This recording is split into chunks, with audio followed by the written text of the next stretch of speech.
Hello, Mid-Michigan, and welcome to McBain High School for just a huge monster game with the Beal City Aggies and the McBain Ramblers. Beal City coming into this game at 3-0. McBain coming into this game at 2-1. The Highland Conference has gone through this game the last 5 years or so, and McBain, Beal City, it's one of those rivalries. When you say it, you don't need to say much more. I feel like it's the same for Shepherd Clare, Shepherd Ithaca, Mount Pleasant Midland, Mount Pleasant Elma. They're just certain schools' names. If you say them together and you grew up in mid-Michigan, you just kind of know it is going to be a big deal. Last year, it was McBain besting Beal City at Beal City, much to the chagrin of the Aggies, and it happened late. The late fumble that ultimately, I think it was 39-36 was the final last year, McBain holding on to win, and they did an awful lot of celebrating on the field, which is something all of these Aggie coaches, all of these Aggie players absolutely remember.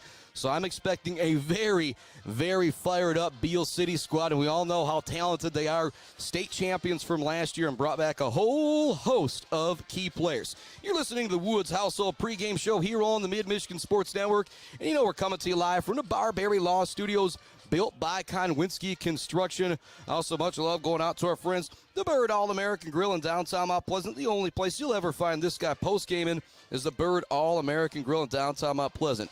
Throughout tonight, we'll be talking about the Bills' custom fabrication of the game. We'll have our Gates Drilling and Service halftime report. Score updates will be brought to you by Clark Modular Homes, Brad Malley Welding, and Malley Construction. We'll be talking about the best seat in the house, brought to you by our friends at Woods Household Appliance. When it comes to football, that's usually the chain gang or those officials out there.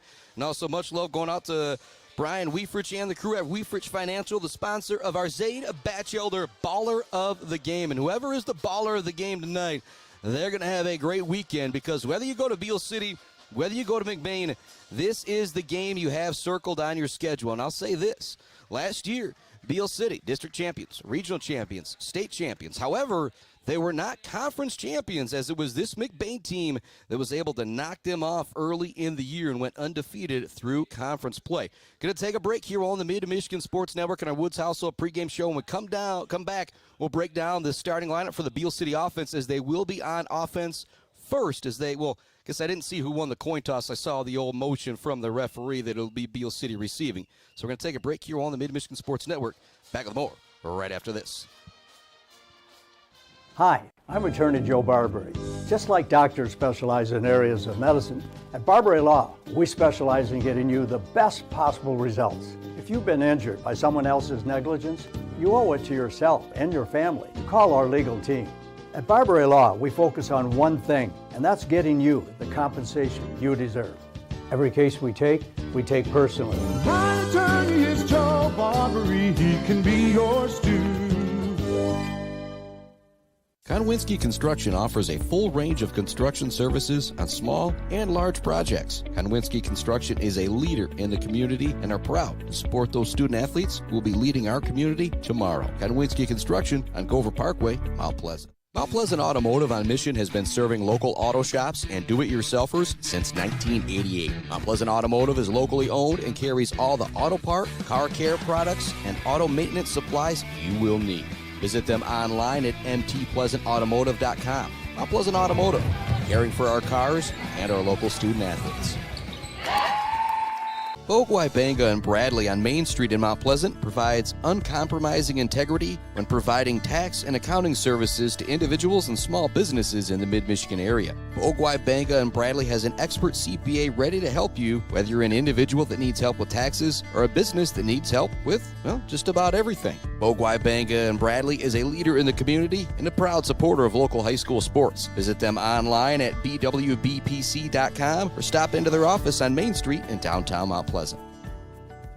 Joe Wentworth with Pregame Realty, Robin Stressman and Associates is a proud supporter of our local high school student athletes, working hard and showing pride for our community. For all of your real estate needs, go with Joe. Joe Wentworth with Pregame Realty, Robin Stressman and Associates, 989-817-1291. Martinez Lawn Care, just like our local football teams, can keep your yard looking good deep into fall, and we all know winter is coming. Call now to get on their snow plowing schedule. Find Martinez Lawn Care on Facebook or call them at 317-5536. Brickner and Bunker Farm Bureau Insurance Group is Mid-Michigan's #1 team for protecting what matters most to you. Home, auto, life, farm, business. They offer a wide variety of coverage at affordable rates with the customer service of a best friend. Visit Brickner and Buckner Farm Bureau Insurance Group on Pickard Road or visit them online at bricknerbunkerinsurance.com. Let's head back to the action on the Mid-Michigan Sports Network. Welcome back inside our Barberry Law Studios, built by Konwinski Construction. And my bad to Mr. Joe Barberry there. Kind of left out the video of his commercial there, but you heard if you have an injury in Mid-Michigan, you don't need to call some 1-800 number and talk to somebody that you don't know. Call Joe here in Mount Pleasant, and he will get the results that you want. Much more love going out to J&J Auto, Black Coat Pools and Spas, Konwinski Construction, Weber Brothers Sawmill, Mumford Oil and Gas Supply, E&S Graphics, Mount Pleasant Automotive, Price Up to Craft, Pregame Realty, Robin Stressman and Associates. In no matter what Brad Ancliffe does, if he walks right up on you, he intimidates you a little bit here. And I'll make the joke that we had a little bit of switch up here. The Beal City coaches, they want to be outside here because it's all one open space, and it's a beautiful press box here at McBain, but all in one open space. So we kind of did a little switcheroo. Coaches are outside, and we're actually inside, and I got to thank them for that, because if we did get any rain, it doesn't look like we're going to. We will be much more protected in here. And I also love going out. Mount Pleasant Public Schools, they're hiring bus drivers. They also need subs and parapros. Go to mtpleasantschools.net to get started there. Mount Pleasant is up in Traverse City with Traverse City Central tonight. We'll have updates from there as well as all of our other games going on in the Mid-Michigan area. It's Clare Bullock Creek, Shepherd taking on Ogama, Sacred Heart Academy taking on Kalkaska, and Ithaca taking on Carleton. Our other games happening in the Mid-Michigan area. As I said, we will have updates from there. As you can see right now on the screen, the Aggie boys out there warming up. Quarterback Kyler Smith getting another play from head coach Brad Gross as they kind of do last few rundowns of plays here. And our vantage point here in the press box, we don't really have a chance for the scoreboard camera. As we've told you before, myself and Adam Gursky, we want to provide the absolutely best viewing experience that we can for you. So when the scoreboard is there, you can see it clearly. Oh, we're going to have it for you, but that's just not the case tonight. So I'm going to do the best I can to keep you updated down in distance, time, score, and all of that stuff. It's the Aggies. It's the Ramblers. You don't need to say much more than that. Friday Night Football on the Mid-Michigan Sports Network. Here come the Ramblers out to the applause of their crowd. It's fun to look down in the Rambler crowd because every once in a while you see a blue and white Beal City hat or sweatshirt, and it's one of those, look back at Dave McKinney, it's like all these people similar to the Beal City Sacred Heart rivalry. So many of these people are related, their family, their second cousins, and so it's just going to be a fantastic game between these two squads as the band heads out onto the field right now. Run through that offensive starting lineup for the Aggies of Beal City. Across the line, you've got Jacob Beitler, Wyatt Wilson, Nick Bogue, Drew Gross, and Hunter McDonald. At the tight ends, the junior Aaron Locke, the freshman Grady Gatrell. Wide receiver running backs, there's a bunch of them. Drake Gatrell, Avery Small, Eric Elias, Garrison Zucker, Braxton Bukovich, and under center is Mr. Kyler Smith. Everybody kind of lining up right now for the national anthem. Just kind of waiting to get ready to send out to a break. I think I got enough time to maybe go through the Aggie defense as well. And boy, have they been good. Beat Ravenna 15-2. Shut out Roscommon 35-0. Last week, shut out Manton 35-0. Absolutely blasted Roscommon last week. Didn't give up a meaningful touchdown. Defense, across the line, Drew Gross, Nick Irvin, Ben Gottschalk, and Aaron Locke. Linebackers, Drake Gatrell, Wyatt Wilson, Braxton Bukovich. Eric Elias will go back and forth from safety and linebacker. The rest of the defensive backfield, Grady Gatrell, Gary Zucker, and Mr. Kyler Smith will be back with the opening kick right after this on the Mid-Michigan Sports Network. The Aggies, the Ramblers.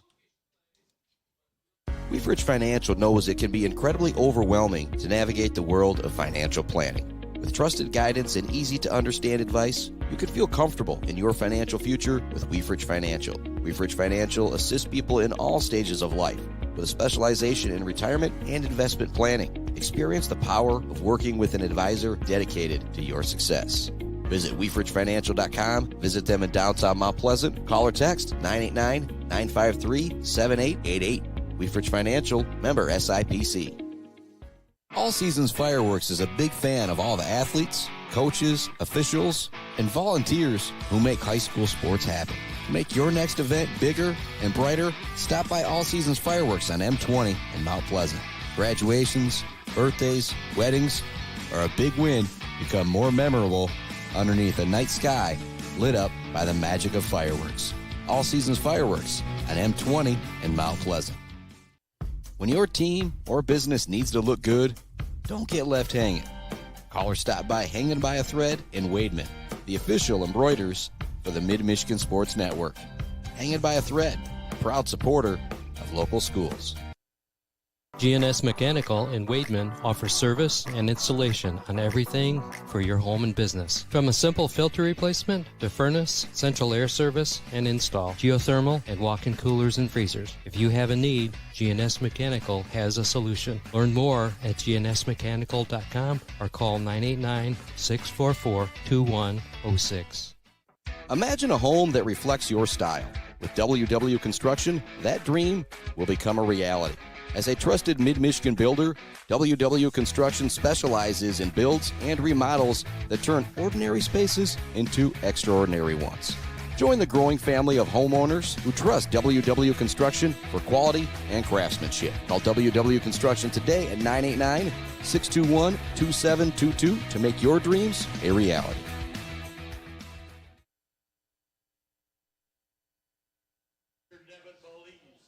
Welcome back to McBain High School in our Barbary Law Studios, built by Konwinski Construction.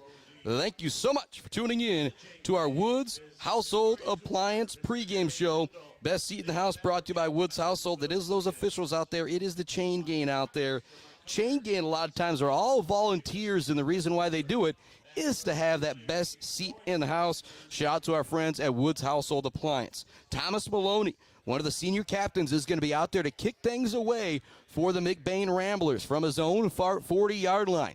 Beal City still getting ready to step out there with their return team. And here come the 3-0 Beal City Aggies out on the field ready to go. It's going to be Garrison Zucker and Braxton Bukovich back deep to receive this kick for Beal City.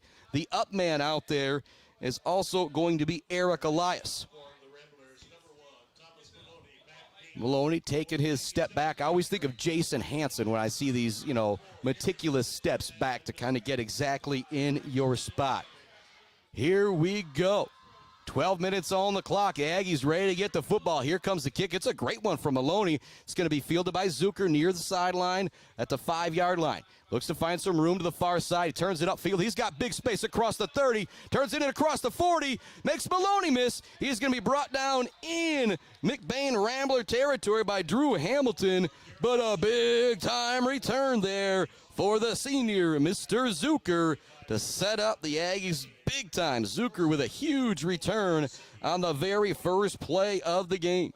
1st and 10 for the Aggies. Scoreless, the very first play from scrimmage coming right up. And the Aggies got it at the McBain 45-yard line. That is just what the doctor ordered to start things off for Beal City. Kyler Smith is going to come out in the shotgun. The up back in front of him to his left is Braxton Bukovich. He's got 2 wingbacks. Now Bukovich switches sides. He's got 2 wide receivers. It's Drake Gatrill. Zucker gets the handoff, run towards the far sideline. Breaks through a couple tackles there. He's going to pick up a gain of 2 or 3. Nice job by McBain stretching that one out.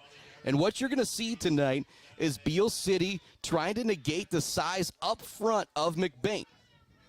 And some of McBain's biggest guys were their captains, Logan Overman, Wyatt Zeiderveen, and Jonathan Sikkema. I'm expecting big things, 50, 60, and 70.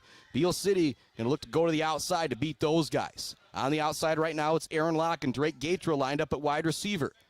Bukovich at the fullback. They sent Elias in motion. Fake it to him. It goes to Bukovich up the middle. He's going to be buried right after a gain or 2. Benjamin Thompson, the junior, coming in to help out on that tackle from McBain. It's going to bring up 3rd down and 7, maybe 6 here for Beal City. 10:55 remaining in the first quarter. The one great thing about that excellent kickoff return from Garrison Zucker, you've already got yourself in 4-down territory here. You've got 2 plays to try and pick up these 6 or 7 yards. And say with Beal keeping it on the ground, clock continues to move. 10:40 left to go first quarter. 3rd down coming up for Beal City. Aaron Locke lined up at wide receiver here to the near side. Covering him with single coverage is Josh Rodenbaugh. Deep back is Bukovich. They give it to Elias. Elias trying to get the edge. There's Gross looking for the lead block as well. Big time room for Elias. Gross with the lead block to put Rodenbaugh in the dirt. Touchdown! Eric Elias on the third play of the game. Drew Gross 25 yards downfield from his guard position to block the would-be tackler, and we do possibly have a flag on the play. Oh, it's coming back. Woo, tough call right there against Beal City. Elias was way out in front of the play, and that's one of those, if you're Coach Gross, you really wonder where did that hold occur, because it could have been on something that did not affect the play at all, but that will take a touchdown off the board. That's what I'm going to write right now, parentheses, TD off board from a holding call. It was on a 3rd down and 7. It's now going to be 3rd down. Well, actually, we're going to see where they mark it off. It does look like it will be a holding call from the line of scrimmage. So instead of 3rd and 7, Elias running for a touchdown, we now have 3rd and 17. 10:20 left to go, first quarter. Ball now back in Beal City territory at their own 49, 48-yard line. 3rd down and long for the Aggies again. They just converted moments ago, but it was negated from a holding call. It's now a shotgun look for Kyler Smith to this near side. He's got Aaron Locke at wide receiver. At the wingback, he's got Zucker. Small goes in motion. He stays there to block. Smith looks to whip it downfield. He's got Gatrell for 1st down yardage. Gatrell's going to be brought down by Rodenbaugh inside the 30-yard line, but a big-time pitch and catch. Smith to Gatrell on 3rd and 17 to pick up a 1st down for the Aggies. And if you are McBain, that's the type of play you cannot allow against this Beal City team. You feel like you've got the size and the strength to maybe match them up in the middle, but on the outside, you've got to be able to lock down that 3rd and 17 situation, and in particular after a touchdown came off the board on 3rd and 7.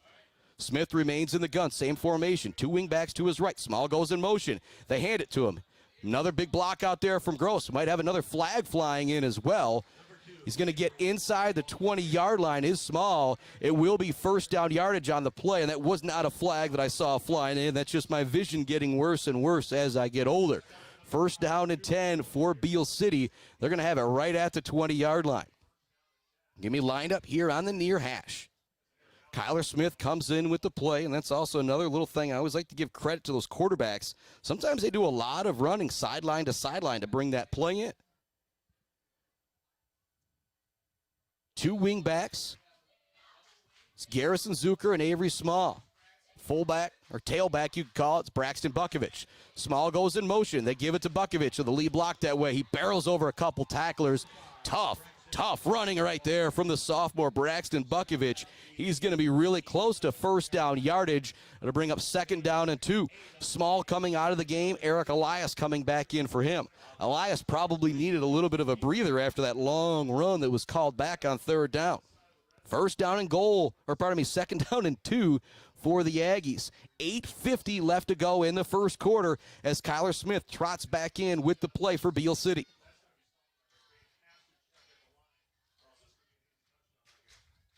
Drake Gatrell lined up wide to the far side. The 2 wingbacks are Eric Elias and Garrison Zucker. In the shotgun is Mr. Kyler Smith. Aaron Locke lined up to his left. They hand it off, trying to get that edge as Elias. He's going to get inside the 5, barrels ahead, touchdown, Eric Elias. Tough run-in to get the extra few yards. And they're actually going to say he stepped out of bounds at the 3. I almost want to say I feel like it's another touchdown taken off the board, but as I always say, the best seat in the house, brought to you by Woods House Appliance, is those officials out there. They make the calls because they've got a lot better view than I do. 1st down and goal for the Aggies. 8:23 left to go in the first quarter. Clock stopped for the moment as Elias stepped out of bounds at the 3-yard line.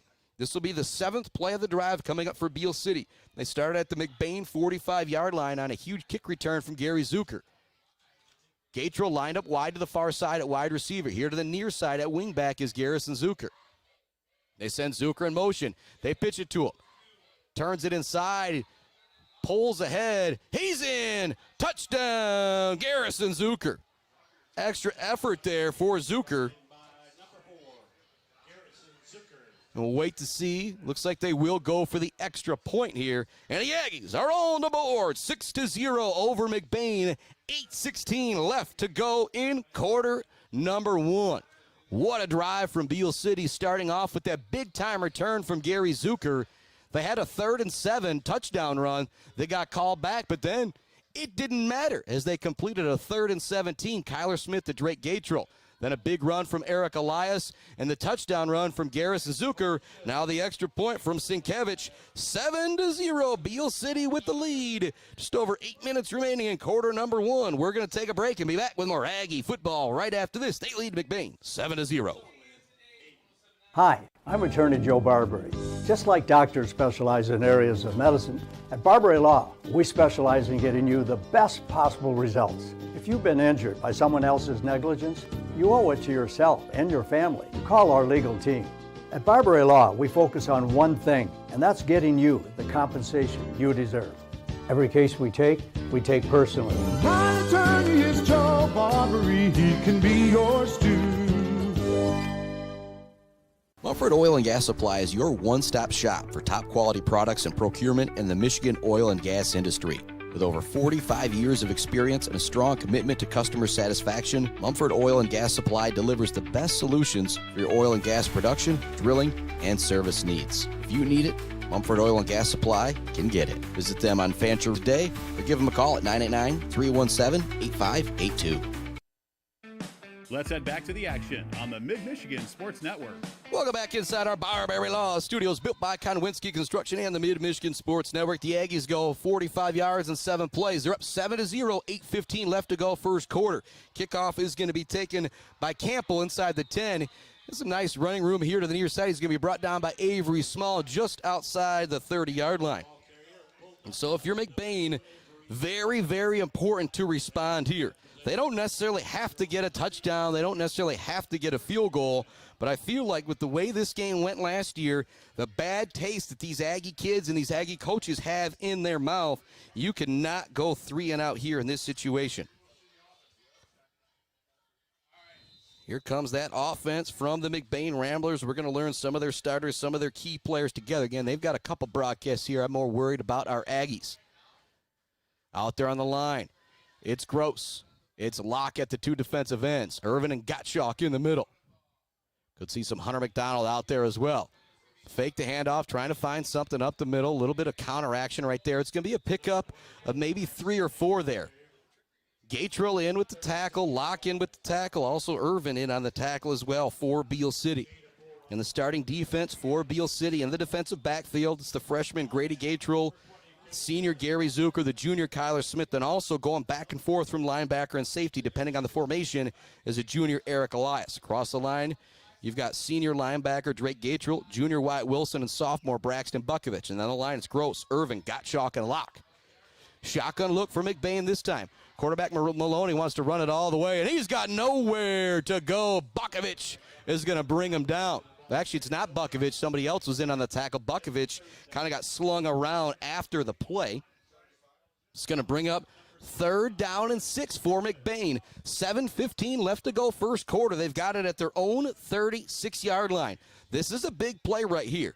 If you're McBain, even a 4th and 2 in this situation, you're going to have to punt it away.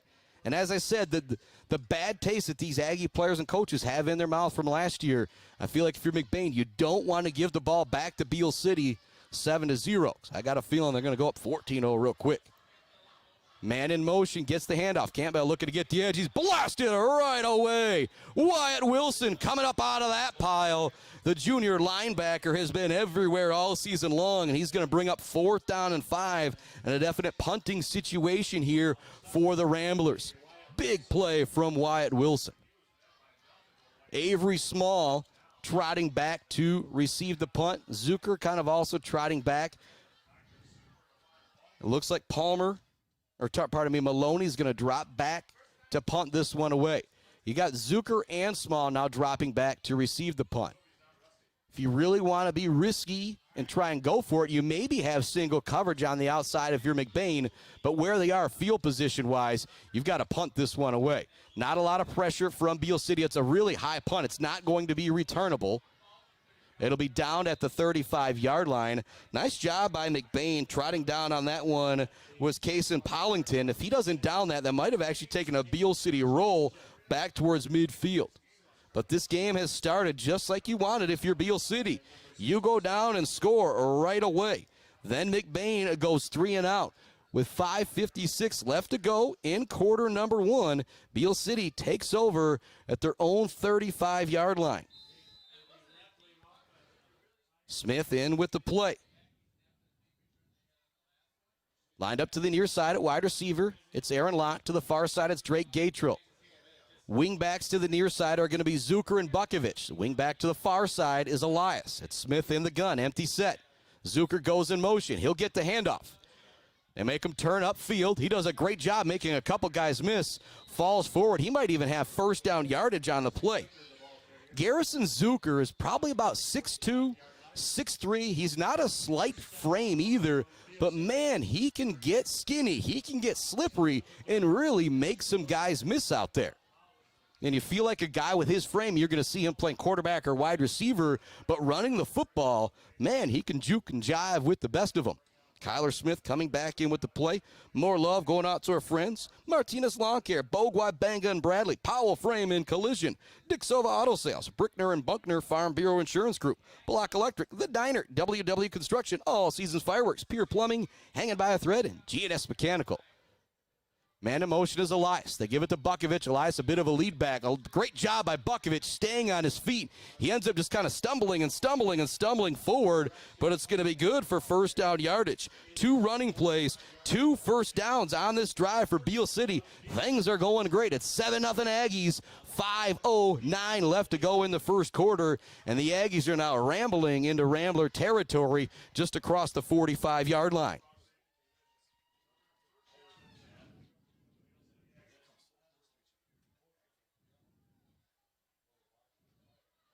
Empty set again here for Kyler Smith. Or pardon me, he's going to go under center. Zucker in motion.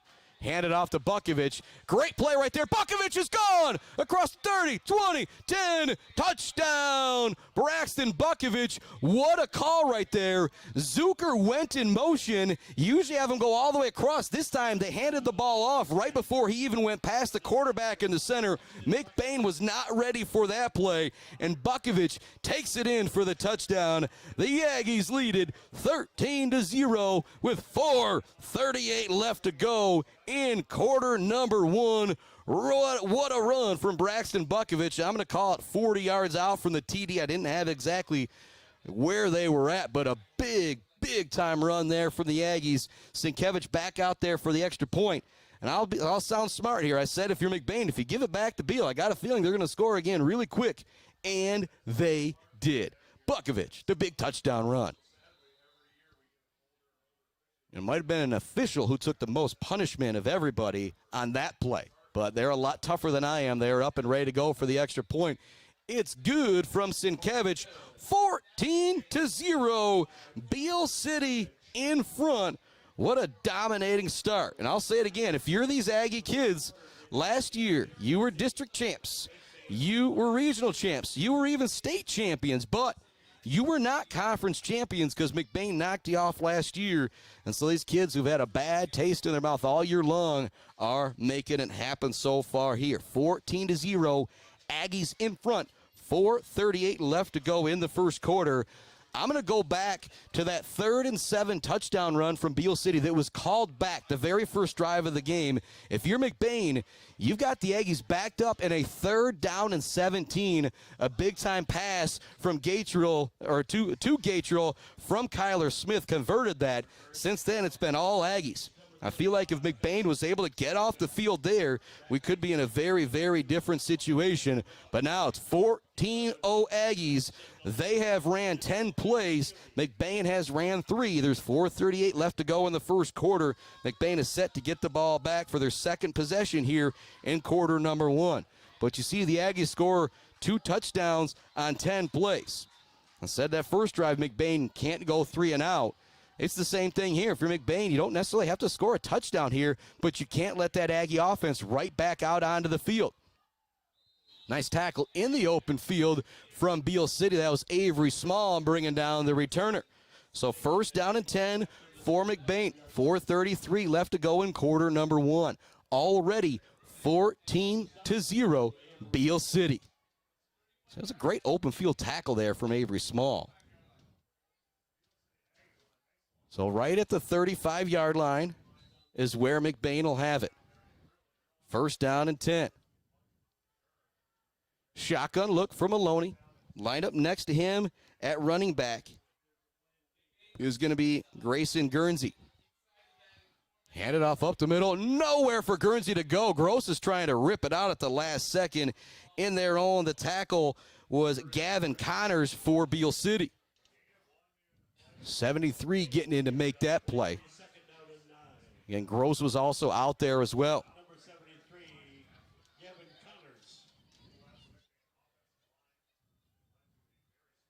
Same formation here for McBain. Maloney's going to line up in the gun. Second down and 9. Under 4 minutes remaining when McBain snaps this ball. They hand it off looking for some room. Irvin gets all the carry. Oh, boy. What a tackle from the open field. Eric Elias coming in with the J&J Auto collision report. What a form tackle right there from Elias. Got his chest right into the stomach of the ball carrier, lifted him up and brought him down. Still a decent gain, though. It's 3rd down and 4. This is a huge play in this ball game. If you're McBain, you cannot punt this back to Beal City on this series of downs, in my opinion. Rodenbaugh and Campbell lined up wide here to the near side. Maloney's going to be looking that way, in my opinion. As I say that, Campbell goes in motion. They give him the handoff. He's got first down yardage. He's going to be brought down inside Aggie territory by Kyler Smith, but a big-time first down run there for McBain. So I had a feeling if McBain had to give it back to Beal City right there, it could get ugly quick here, because it does not appear in these first 2 possessions that McBain's got a lot of answers to stop Beal City. 3:05 left to go first quarter. Clock moving along with McBain keeping the ball on the ground on this drive and picking up a first down on 3 plays there. The Aggies lead it 14-0. Bukovich with a TD run. Garrison Zucker with a TD run for the Aggies. First down and 10 with it at the with it at the Beal 45 are the Ramblers. Handoff up the middle. Big-time running room. Gatrill in on the tackle along with Wyatt Wilson, but it'll be first down yardage on the carry from Guernsey. Big-time run there from Guernsey for a first down, and this is a bit more what you expect from this McBain team. A little ground and pound right up the middle with Overman, with Zeiderveen, with Sycamore leading the way. 3 of the captains. We've also got the big sophomore Zeke Haverkamp out there as well at left tackle. Shotgun look, 2 wide receivers for Maloney. Guernsey lined up in the backfield with them. Campbell goes in motion. Fake the handoff to Campbell. Go up the middle to Guernsey. Nowhere for him to go. Connors in on the play. Wilson in on the play. Hunter McDonald in on the play as well. When you have got 3 white shirts attacking the ball at the line of scrimmage, that's a good sign. It'll be a very short loss for McBain on that play. Second down and still 10, but just a bit behind the sticks. Just 2 minutes remaining here in quarter number 1. The Aggies lead McBain 14-0 here on the Mid-Michigan Sports Network in our Barberry Law Studios, built by Konwinski Construction. At the end of quarter number 1, we'll see if we can get some score updates brought to you by Brad Malley Well Drilling, Malley Construction, and Clark Modular Homes. Second down for McBain. Clock continues to move. 1:40 left to go first quarter. Campbell goes in motion once again. They fake the handoff to him. Little reverse here on the throw. Everybody's covered. Going downfield is Maloney. It's one-on-one coverage. Oh, great defense from Elias. He went up with Rodenbaugh, giving up probably 4 or 5 inches, and he went up and knocked that away. What an athletic play there from Eric Elias. It's now going to bring up 3rd down and 10. 1:28 left to go in quarter number 1. McBain has it at the Beal City 33. As I say that, there's some laundry on the field. It's going to be a holding call going against McBain. And so we'll probably do second down over here once again. Yep, they will mark off the yardage. Gross will take the penalty. And so now instead of 3rd down and 10, we're going to be looking at 2nd down and 20. And with McBain, these are the type of situations you cannot put yourself in. And you've got those big guys up front that can really move the pile a little bit.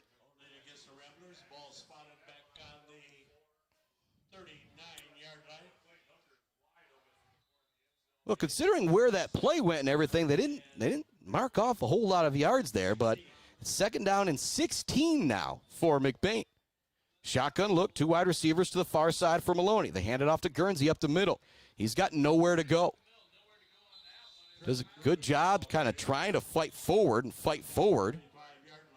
That won't happen. I think we're going to have 7th player, 8th play of the drive or so here coming up. Again, a little bit different with that penalty. I don't remember if I marked that one down or not.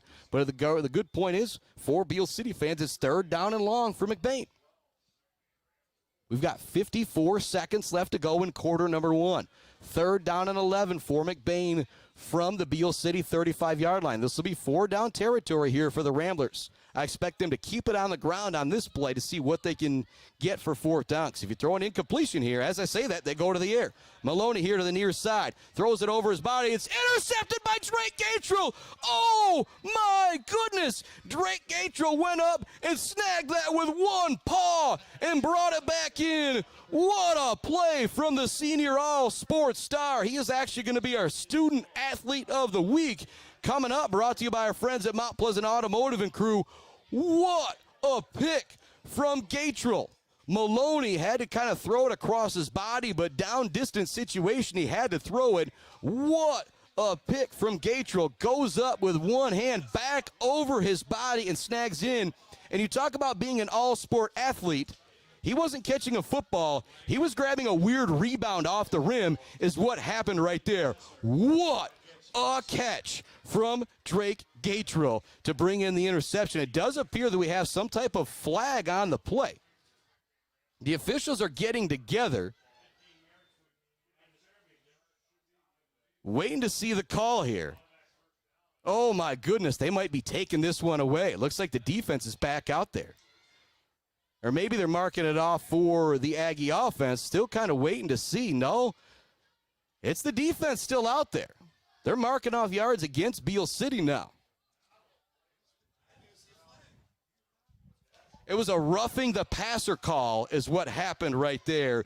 Big shout out to the McBain box here, but I'm still going to say, what an interception from Drake Gatrell, but a little bit of the home flags here. So it's now 1st down and 10 for McBain at the Beal City 18-yard line. They hand it off to Guernsey up the middle. He's going to be brought down by a host of Aggies, including Wyatt Wilson, Grady Gatrell. Also in on that tackle was Nick Irvin. And, oh, boy, if you're Beal City right now, you are fired up. It looked like your offense was coming back out onto the field, and then the flag ends up being a roughing the passer call. And, again, I was looking down the field.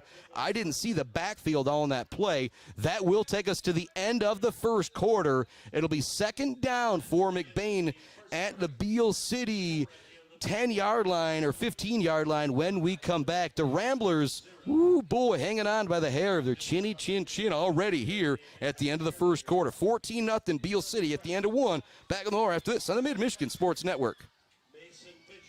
We've Rich Financial knows it can be incredibly overwhelming to navigate the world of financial planning. With trusted guidance and easy-to-understand advice, you can feel comfortable in your financial future with Weefridge Financial. Weefridge Financial assists people in all stages of life with a specialization in retirement and investment planning. Experience the power of working with an advisor dedicated to your success.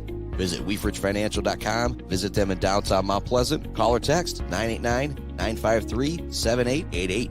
Weefridge Financial, member SIPC.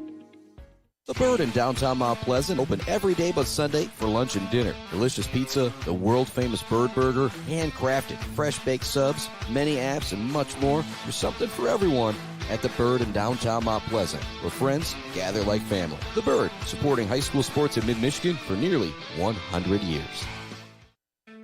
Let's head back to the action on the Mid-Michigan Sports Network. Welcome back to it here on the Mid-Michigan Sports Network. I stepped out, asked Brad Ancliffe, was that roughing the passer? And he said, yeah, it was. So one of those, feel a little bit better about the call. But to Drake Gatrell, that's still going in the highlight reel because, woo, boy, that was a sweet catch right there. And if you've played basketball, we've all been underneath the rim and had the ball come flying off. You just kind of reach out a paw and snatch it. That was the reaction time from that. And I love to say, that wasn't a football play. That was almost a basketball play he made on the football field. Unfortunately, a roughing the passer negates the interception, and McBain is in business here. They've got it 2nd down and 6 at the Aggie 15-yard line. Running back trying to find room to the outside. He's going to pick up maybe a yard. Was nowhere for Landon Kurt to go. That's going to bring up 3rd down. This is play number 9 or so of the drive. Again, we've had a couple penalties. Boy, marks off. Tally once every play starts. Sometimes I remember to go back to erase it. Every once in a while I forget. So that's why sometimes I say play 8 or 9 or 10 on this drive coming up. But it lets you know this is a long drive. Start at their own 35-yard line. They picked up 3 first downs. They did have a big roughing the passer penalty that negated an interception. But talking with the coaches, it was no homer call. It was a clear roughing the passer. 11:20 left to go, quarter number 2. 3rd down and 4 for the Ramblers. 4-down territory just outside the Aggie 10. They go to Kurt once again. He has got nowhere to go. Wyatt Wilson buries him near the line of scrimmage. 4th down and 4. McBain is going to go for it here. This is going to be one of the bigger plays of the game. The Aggies lead it 14-0. 10:56 left to go in the second quarter. Getting the play from the sideline from Coach Maloney is Thomas Maloney. 4th down. It's going to be a shotgun look. Kurt remains in the backfield with Maloney. 2 wide receivers to the near side are Campbell and Rodenbaugh. We've got a timeout coming from McBain. I really like this timeout from Pat Maloney. You absolutely have to get this right here.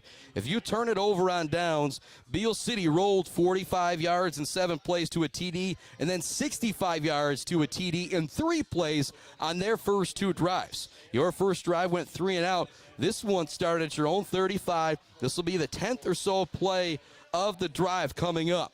There was a roughing the passer penalty that negated one of the most unbelievable interceptions we will ever see from Drake Gatrell. Much love going out to Dance Again, Dresco Simon Shop in Wademan. Carol Lynch and the crew still need your homecoming dress, ladies. They have got you hooked up. Go see Dance Again, Dresco Simon Shop in Wademan. Also loved Isabella Community Sportsplex, Mount Pleasant Heating and AC, Smith & Sons, the Beal City Village Store, Sydney's Judges Bench, Dog Central, Barry Funeral Home, Boomer's Lawn Care, Doozy's Ice Cream Place, almost up north and Stitches for Britches, Schaefer's Bait and Sporting Goods. You're only as good as your bait. That's what my brother always says. Gross Farms, Brad Gross Electric, the Fisher Companies, Central Concrete, Central Asphalt, and Fisher Transportation, along with Kenneth Egger, DDS. And an extra little shout out to Gross Farms, Steve Gross right up here in the booth with us doing the camera work for the Beal City football team. 4th down and 4. In the gun is Mr. Maloney. Lined up next to him is the running back, Landon Kurt. Big time play here. They fake the handoff. They want to go to the air. They launch it towards the corner. Smith's out there defensively. He comes up with the pick and a run out of bounds for the touchback. Waiting to see the exact call here. There's no signal from the corner official. They do wave it. It will be an INT. And so the drive still ends with an interception. I'm going to make that joke. Score remains 14-0. I don't mind the throw there from Maloney. I think that was set up to be a one-on-one play. It just wasn't perfectly executed, which is why you want to run it as much as you can when it comes down to high school football. Coaches always say when you throw the football, there's 3 things that can happen. 2 of them are bad. It's a little bit different when you keep the ball on the ground. Beal will start with it at their own 20-yard line, and it was a smart decision by Kyler Smith to just kind of catch that one and keep going out of bounds right there. 1st down and 10 at your own 20. Smith has the play. The Aggies lead it 14-0 over McBain. 10:26 left to go in quarter number 2. Braxton Bukovich lined up at fullback behind Kyler Smith. 1 wide receiver to the far side. They're going to hand it off to Elias. Elias is going to be brought down in the backfield. He stays on his feet, gets away from a couple tacklers, but a nice job of McBain swarming to the football. It'll be a loss on the play for Elias. And this is the moment where if you're McBain, you're now worked up. You're starting to feel this game slip away from you, albeit it's early. It's now 2nd down and 12 for Beal City. Say Weber Brothers Sawmill Timber of the game. There are some big boys out there for McBain. But I tell you what, none of them bigger, none of them better than Mr. Jacob Beitler out there at tackle for the Aggies. And the other tackle over on the other side, Mr. Hunter McDonald. They can clear a path. And then the 2 guards, you've got Gross and Wyatt Wilson. And then under center for the Beal City Aggies, you've got Mr. Nick Bogue. They have been great all season long and looking great here so far. Smith rolling out, looking to throw. He's going to launch it deep. It's going to be Gatrell with a diving catch. What a catch from Grady Gatrell right at the 30-yard line. It should be first down yardage on the connection. Kyler Smith to Drake Gatrell, waiting to see where they mark it. I don't think they're going to give him first down yardage. It looked mighty close. They will now move the chains. First down. That's the second time we have seen Kyler Smith go to Drake Gatrell on that out route. If they can continue to have timing like they've had, it will be tough to stop. Say when Gatrell's rolling out there, he's turning around. That ball is already on the way. Not an easy catch to make. The senior making it look easy 2 times here in the first half. You could say 3 times the INT that was overturned that he brought in. That's a catch I'll be talking about, even though it didn't count in the scorebook. So I'll be talking about that one for a long time. In the gun this time is Smith. Lined up right in front of him to the right is Bukovich.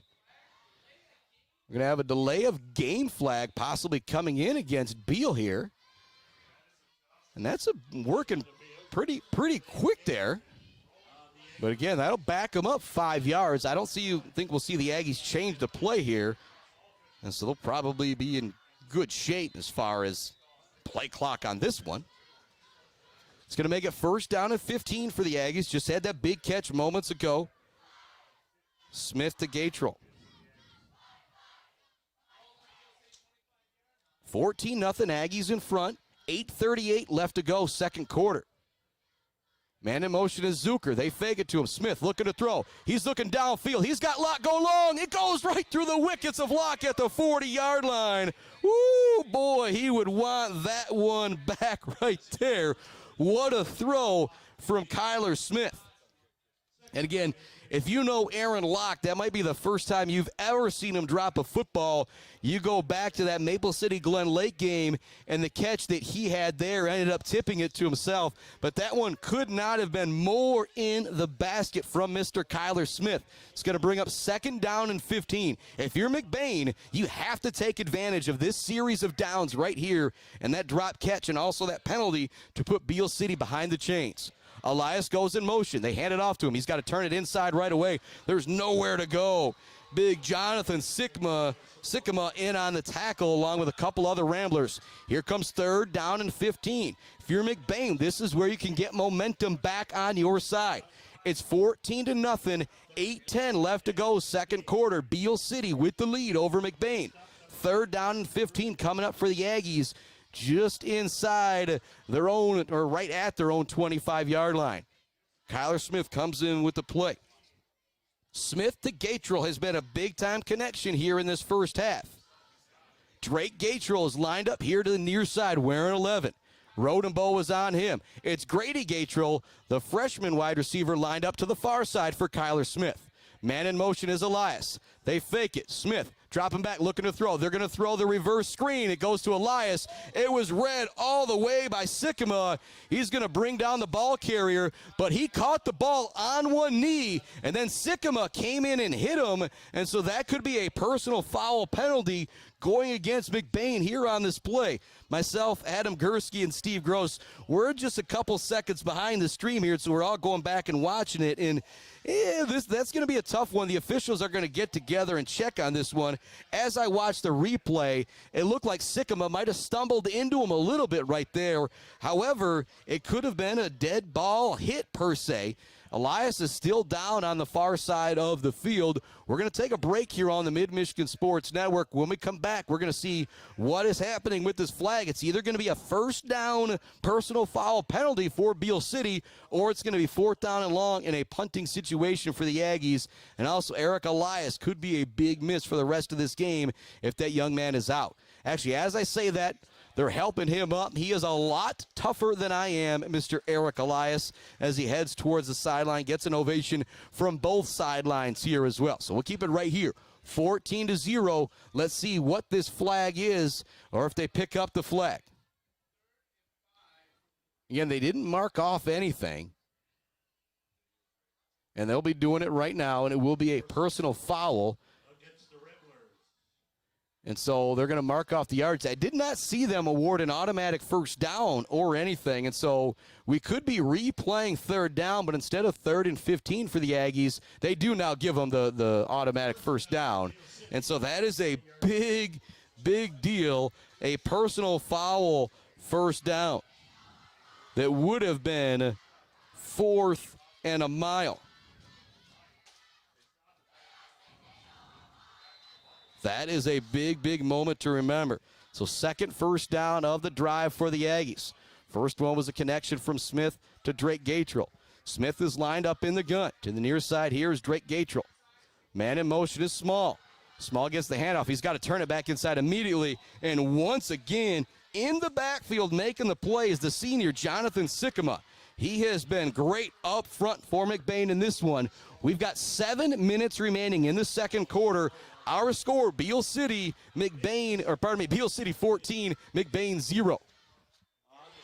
Didn't have any score updates coming in from around the area during our first quarter break.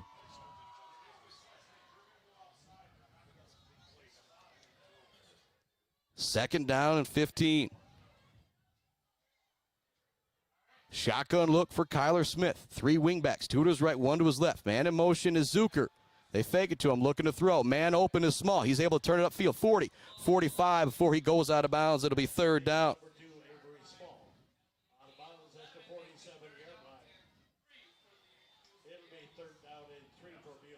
Third down, and they're going to call it 2. A really good job getting up the sideline that time by Avery Small. I feel like they gave him a pretty good spot out there.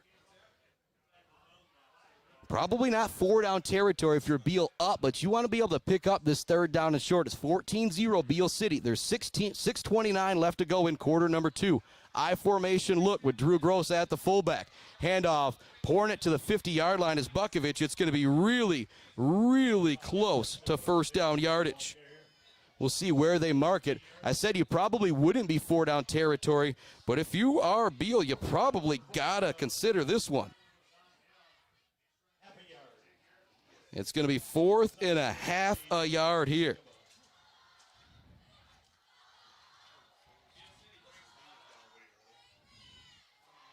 So waiting to see what's at. They are going to line up to go for it. We'll see if they try and get him to jump off sides. They send Gross in motion. They're going to run the quarterback sneak. It's going to be really close. There's a bit of a pushback. It looks like where they've marked it, though, that it will be first down yardage. They will give him the first down. Big time there. First down for Beal City. And if you are McBain, you're not happy about it, but that initial push right there was able to pick it up.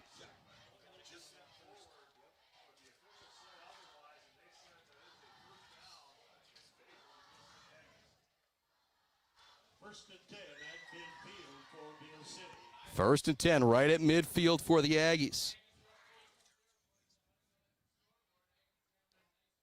Ball just across the midfield line. If you're Beal, you get to keep the clock moving. 5:19 left to go in quarter number 2. The Aggies lead McBain 14-0.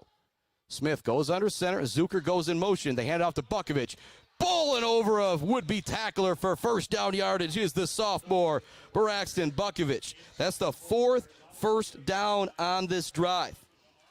Our first score update brought to you by our friends Clark Modular Homes, Brad Malley Well Drilling, and Malley Construction.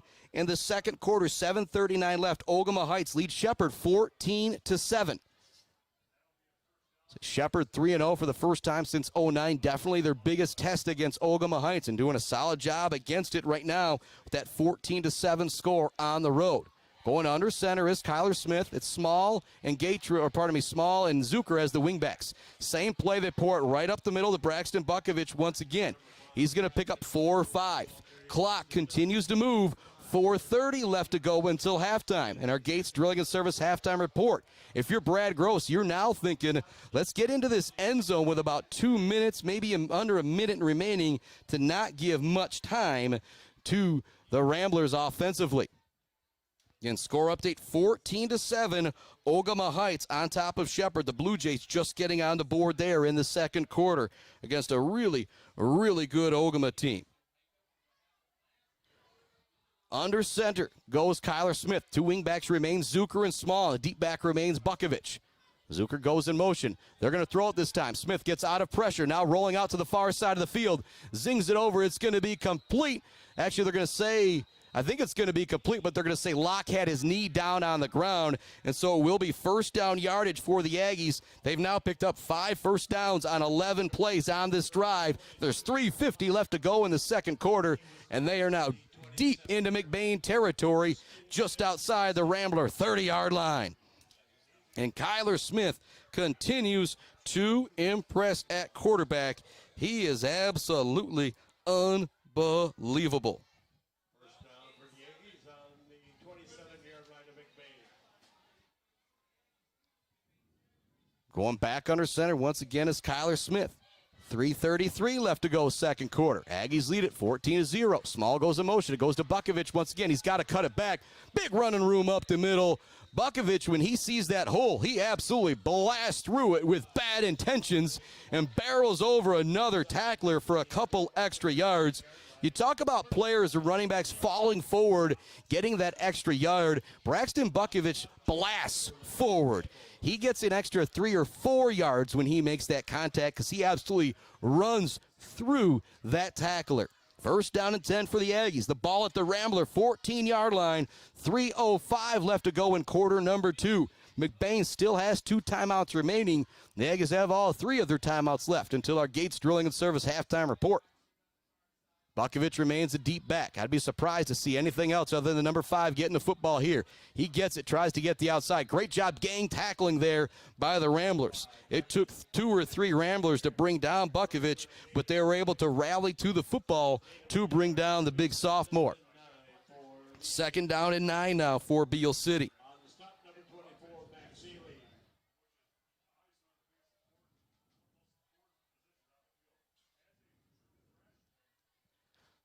Second down and 9. It's the first time we really saw Beal City not be able to be successful running the football on this drive. Wide receiver, the near side here is Drake Gatrell. Smith is in the gun. It's Aaron Locke wind up at wide receiver to the far side. Send a man in motion. Smith wants to throw. He's flushed out of the pocket. He gets away from initial pressure. Keeps his eye downfield. Zings it towards the end zone. It's caught by Small. He turns upfield into the end zone. Touchdown. Kyler Smith, the magician in the backfield, gets away from pressure. Throws the TD toss to Small on the 14th play of the drive. What a play from Kyler Smith, getting away from pressure, keeping his eyes downfield and connecting with his teammate in the end zone. That reminds me of a TD toss he had in the playoffs last year versus Frankfurt, where he was just kind of rolling around, was under pressure, and then all of a sudden, the last second, found Drew Block in the back of the end zone for the touchdown. Very similar there, except it was Avery Small in the front corner of the end zone for this one. 20-0 Beal City, 1:57 left to go in the first half. Sienkiewicz, extra point is good. The Aggies are rolling up 21-0 against McBain. The Ramblers will get the ball, and you've got the feeling they really want to make something happen here with this 1:57 left in the half, because if they can score, they'll also get the ball to start the second half. We'll take a break and be back with the rest of the first half right after this on the Mid-Michigan Sports Network.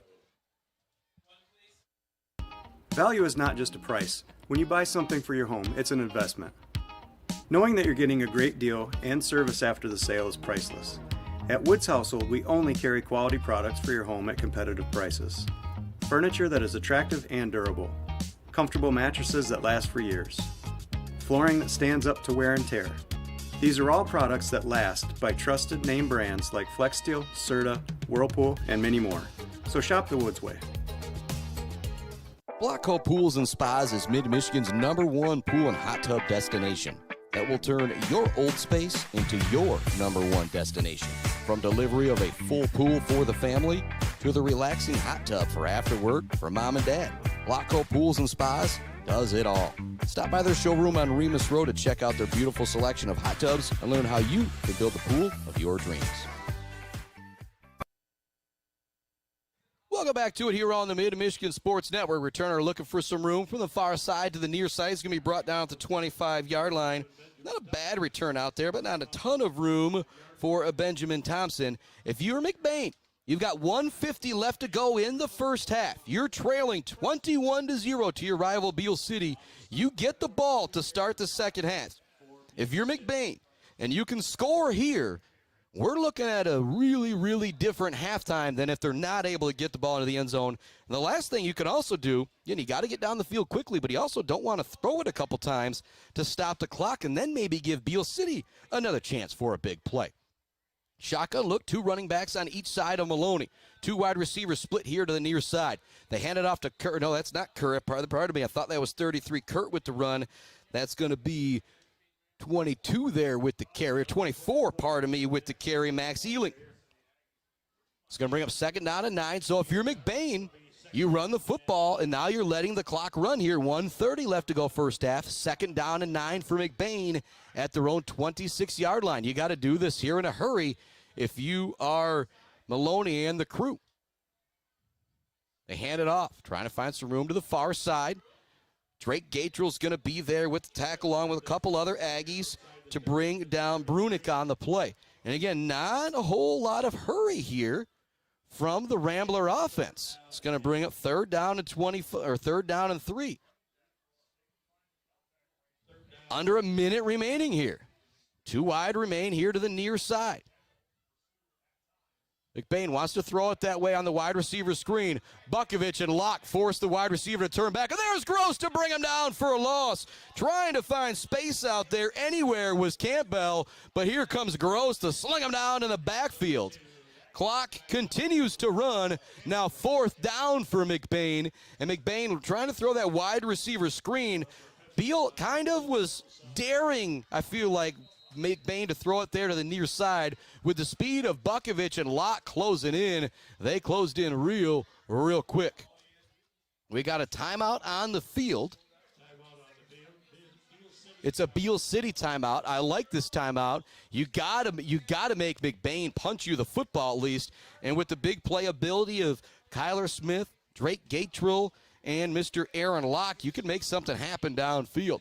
4th down and long. It's 21-0 Beal City with 23 seconds left to go in our first half. Gates Drilling and Service halftime report will kind of reset things for you a bit. I feel like I can do that a bit right now. Game started off with a huge kickoff return from Garrison Zucker. The Aggies then faced a 3rd down and 7. It was a touchdown run from Eric Elias that was taken off the board via holding call.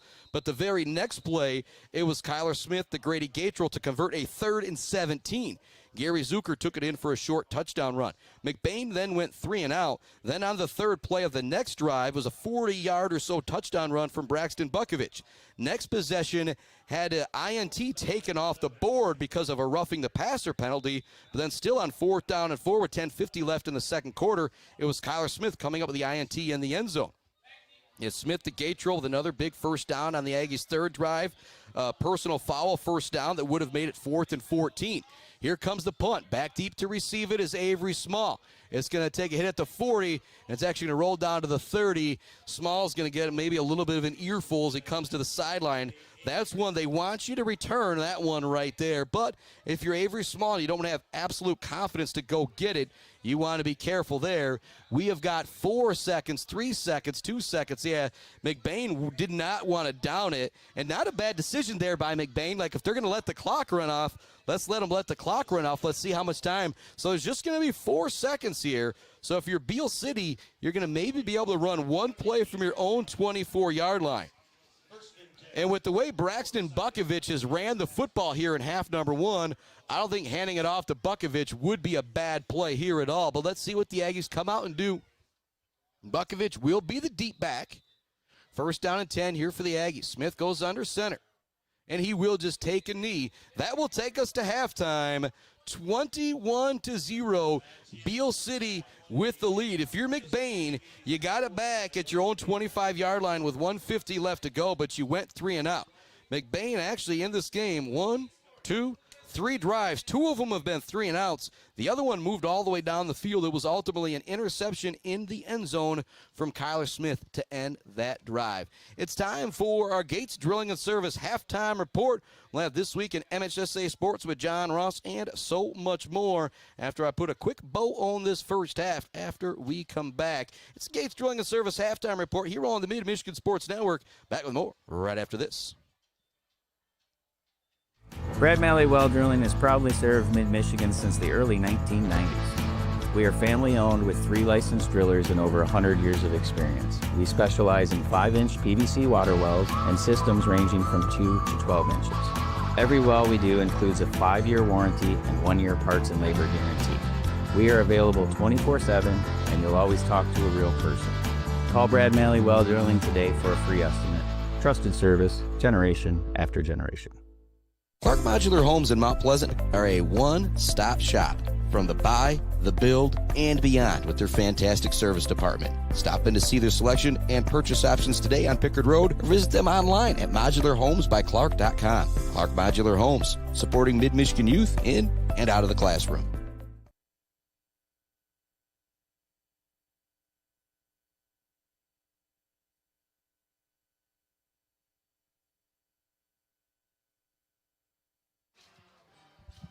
It is our Gates Drilling and Service halftime report there. We go on that break. Pardon me, trying to pull up these scores right here. 14-12, Gladwin and Clare, trying to see what the exact score is there as we pull things up here on the NFHS network. It's Chris Spockman on the mic, Adam Gursky on the camera, Steve Gross also on the camera, but for the Beal City football team. And big shout to Gross Farms, Brad Gross Electric, being sponsors of what we do here on the Mid-Michigan Sports Network, along with Barberry Law, our halftime sponsor here, Gates of Drilling and Service, Bill's Custom Fab, the Bird All-America Grill, Clark Modular Homes, Weefrich Financial, Woods Household Appliance, Brad Malley Well Drilling, and Malley Construction. Gladwin is up on Clare, 14-12, with 2:35 left to go in the first half there. Score update also coming from Ogama Heights and Shepherd, 14-7, Ogama with the lead. Score update coming from Dan Haggart and Sacred Heart Academy, 14-14, Sacred Heart Academy and Kalkaska. That Sacred Heart Academy playing up 2 divisions against an undefeated Kalkaska team. And so big time there from the Irish. Good take a quick break here on our Gates Drilling and Service halftime report. When we come back, we'll send it off to This Week in MHSA Sports with John Ross. You're listening to the Gates Drilling and Service halftime report on the Mid-Michigan Sports Network. Brad Malley Well Drilling has proudly served Mid-Michigan since the early 1990s. We are family-owned with 3 licensed drillers and over 100 years of experience. We specialize in 5-inch PVC water wells and systems ranging from 2 to 12 inches. Every well we do includes a 5-year warranty and 1-year parts and labor guarantee. We are available 24/7, and you'll always talk to a real person. Call Brad Malley Well Drilling today for a free estimate. Trusted service, generation after generation. Clark Modular Homes in Mount Pleasant are a one-stop shop from the buy, the build, and beyond with their fantastic service department. Stop in to see their selection and purchase options today on Pickard Road or visit them online at modularhomesbyclark.com. Clark Modular Homes, supporting Mid-Michigan youth in and out of the classroom.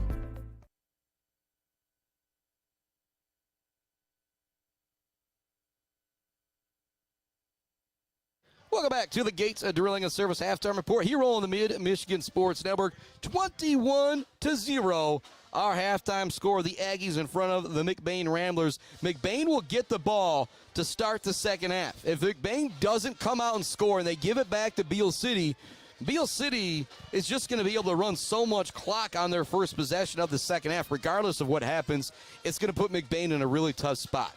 Second half's going to start. McBain's going to get the football. They have to score, in my opinion. It is our Gates Drilling and Service halftime report. A couple score updates to bring you. Sacred Heart Academy, Kalkaska tied at 14 apiece. 14-12, Gladwin on top of Clare. 14-7, Ogama Heights on top of Shepherd. See if we can get some score updates coming from Ithaca and Mount Pleasant. Right now, it's time for a break. And This Week in MHSA Sports with John Ross. We'll be back with the second half right after this on the Mid-Michigan Sports Network.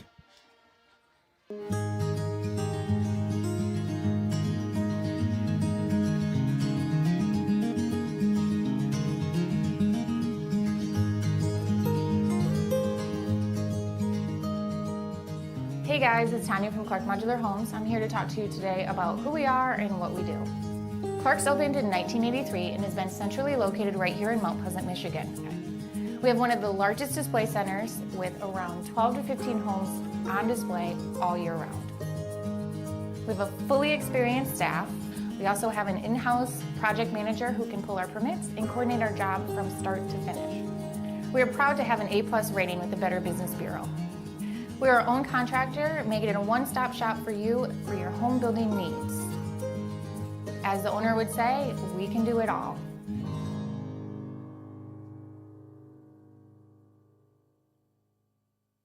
Brad Malley Well Drilling has proudly served Mid-Michigan since the early 1990s. We are family-owned with 3 licensed drillers and over 100 years of experience. We specialize in 5-inch PVC water wells and systems ranging from 2 to 12 inches. Every well we do includes a 5-year warranty and 1-year parts and labor guarantee.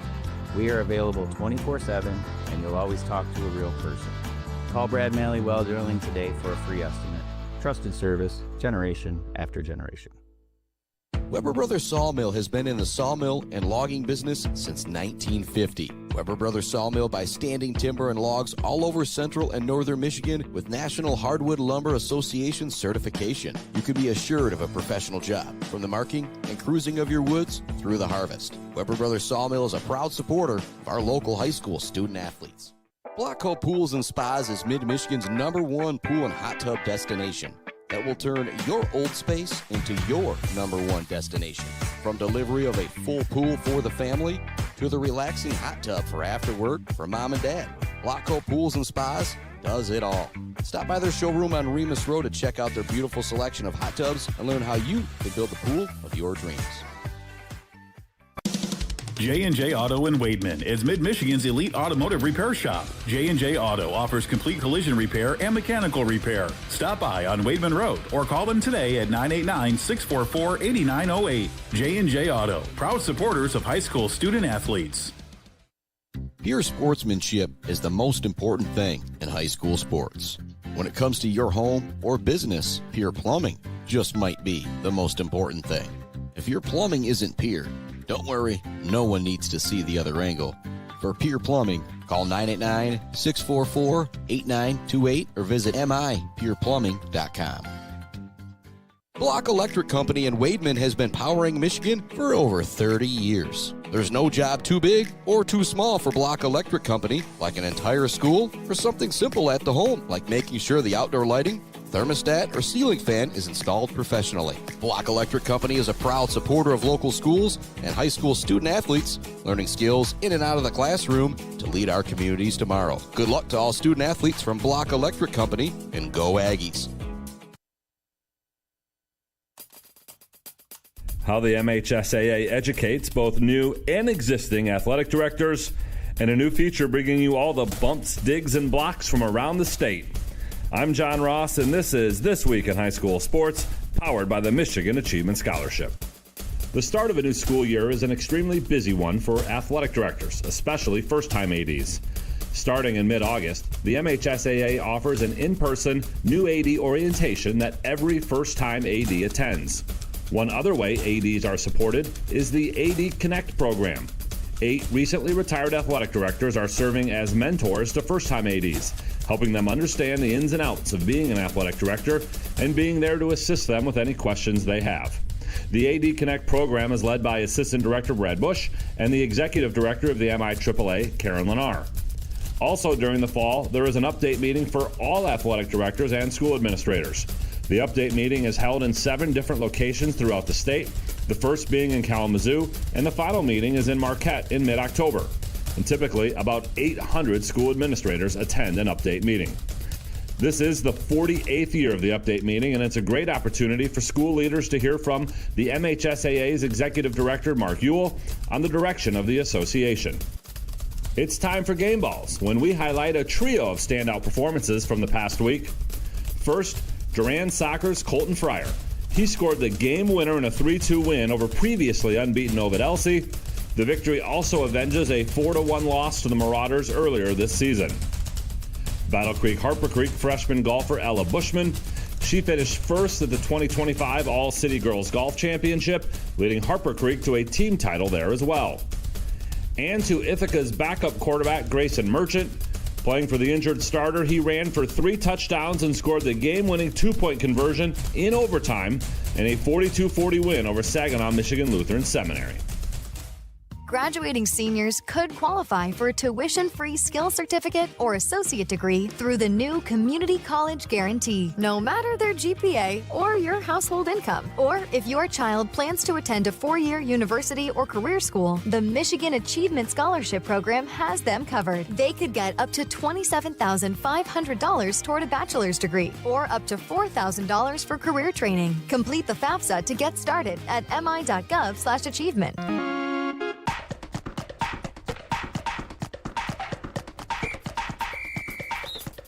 Our weekly Be the Referee feature takes a look at the fine art of officiating with registered official Paige Winnie.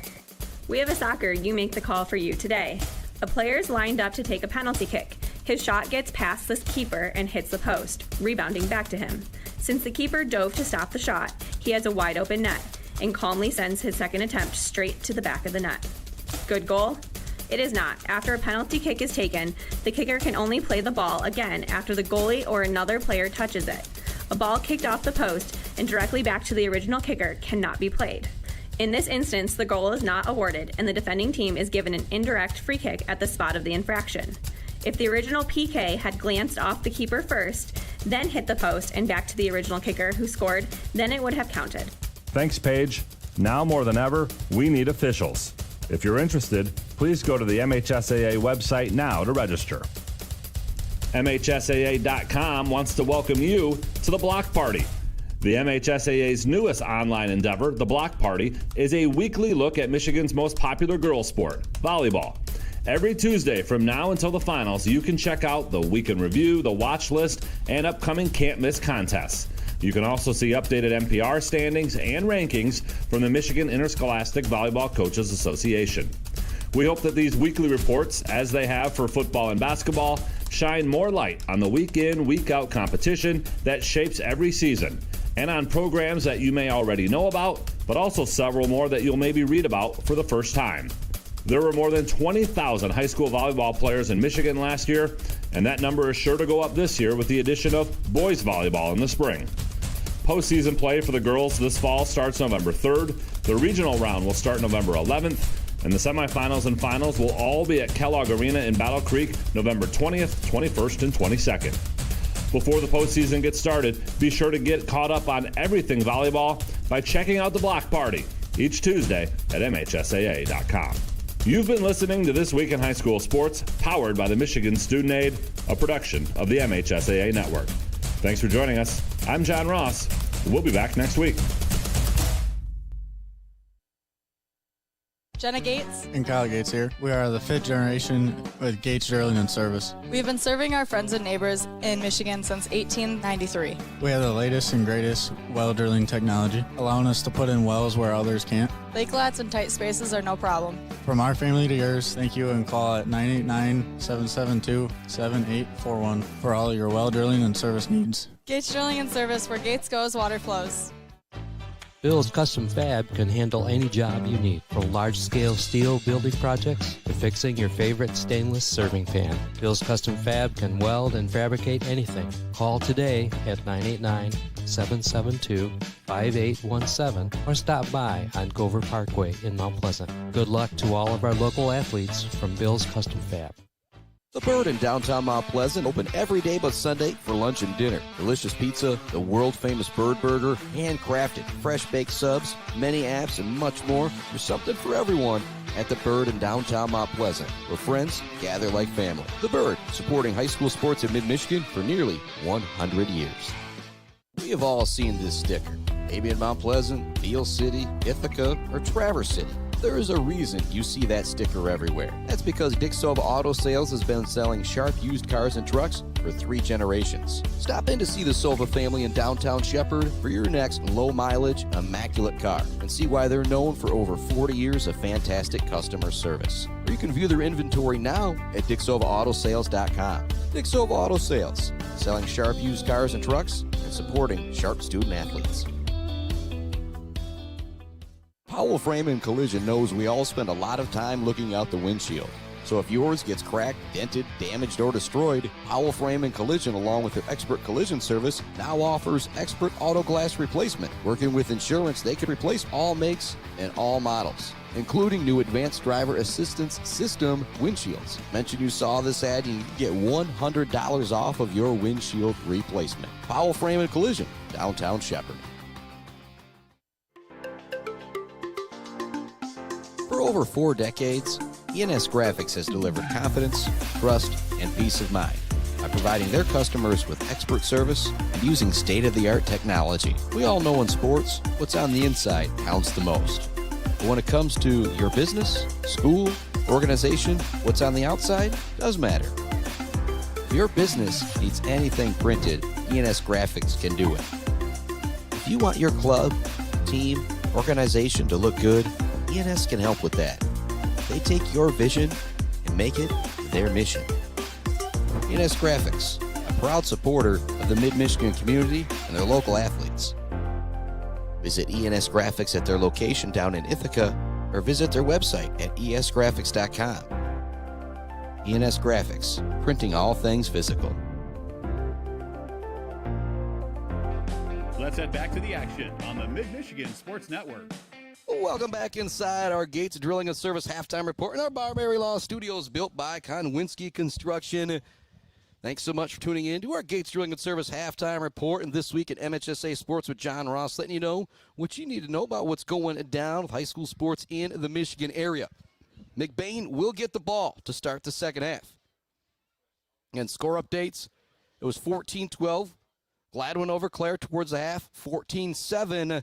Ogama Heights over Shepherd towards the half, and Sacred Heart, Kalkaska were tied at 14 in the second quarter. We'll continue to give you updates on all those games as they come in. So reach out to my buddy Jeremy Woodcock right now to see if he has got any updates coming from what's going down with the Ithaca Yellow Jackets. And here we're 21-0, getting ready to start the second half.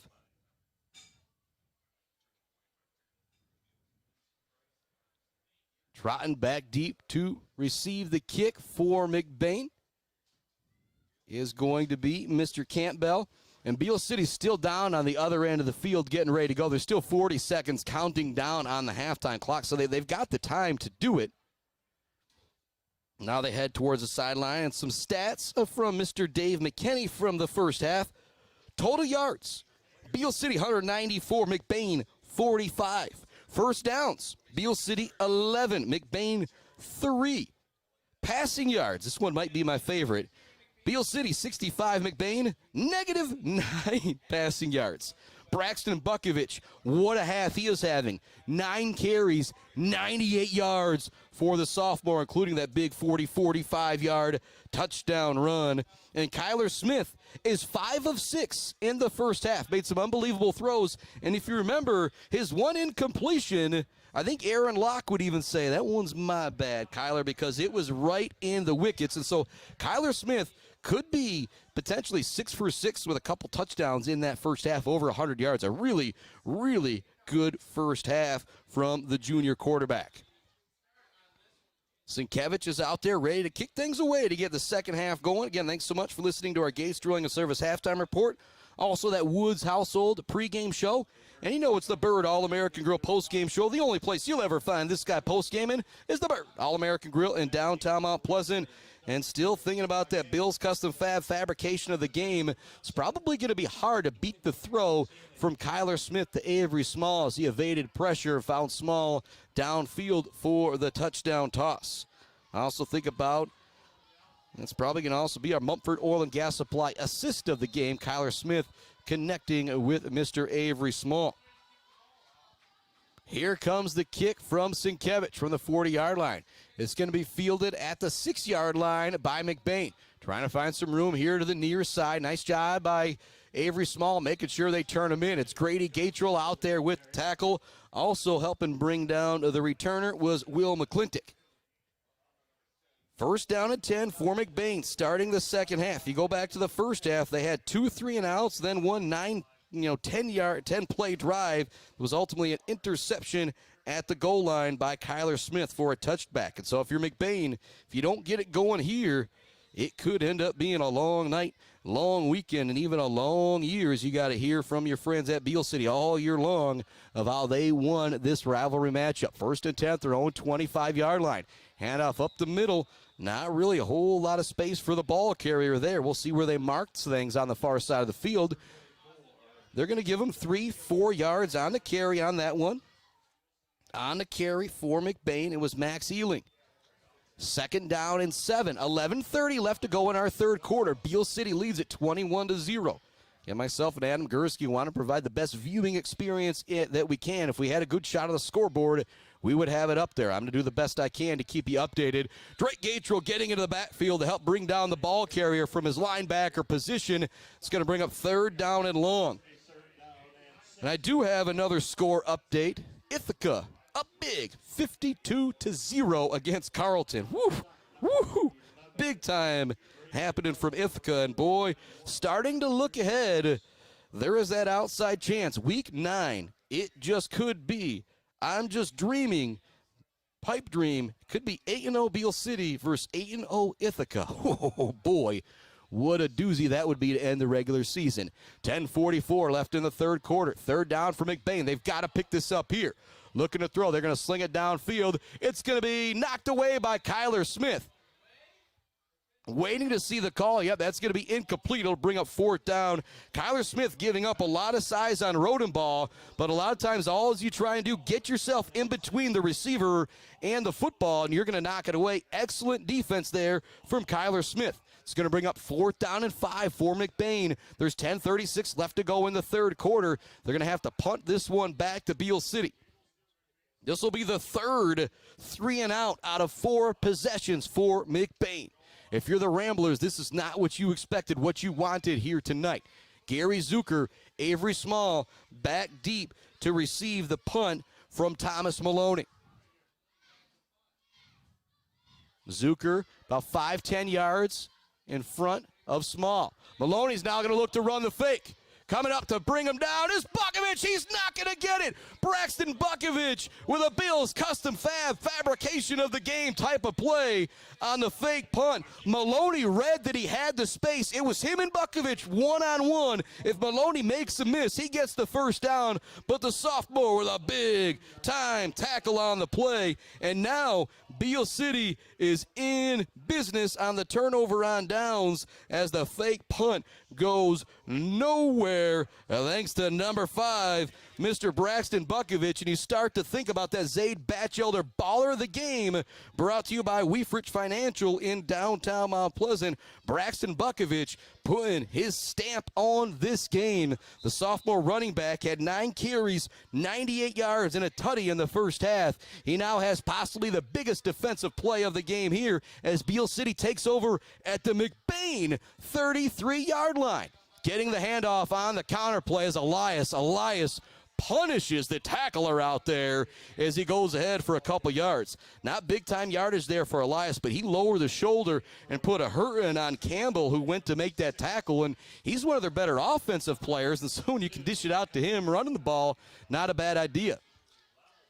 The Aggies will have it here on the near hash. 2nd down and 7. 10 minutes remaining in our third quarter. The Aggies rolling up 21-0 at McBain. Receiver to the far side is Drake Gatrell. Receiver to the near side is Aaron Locke. Lined up in the gun is Kyler Smith. Up back right in front of us, Braxton Bukovich. There's 2 wingbacks. One of them's Gary Zucker.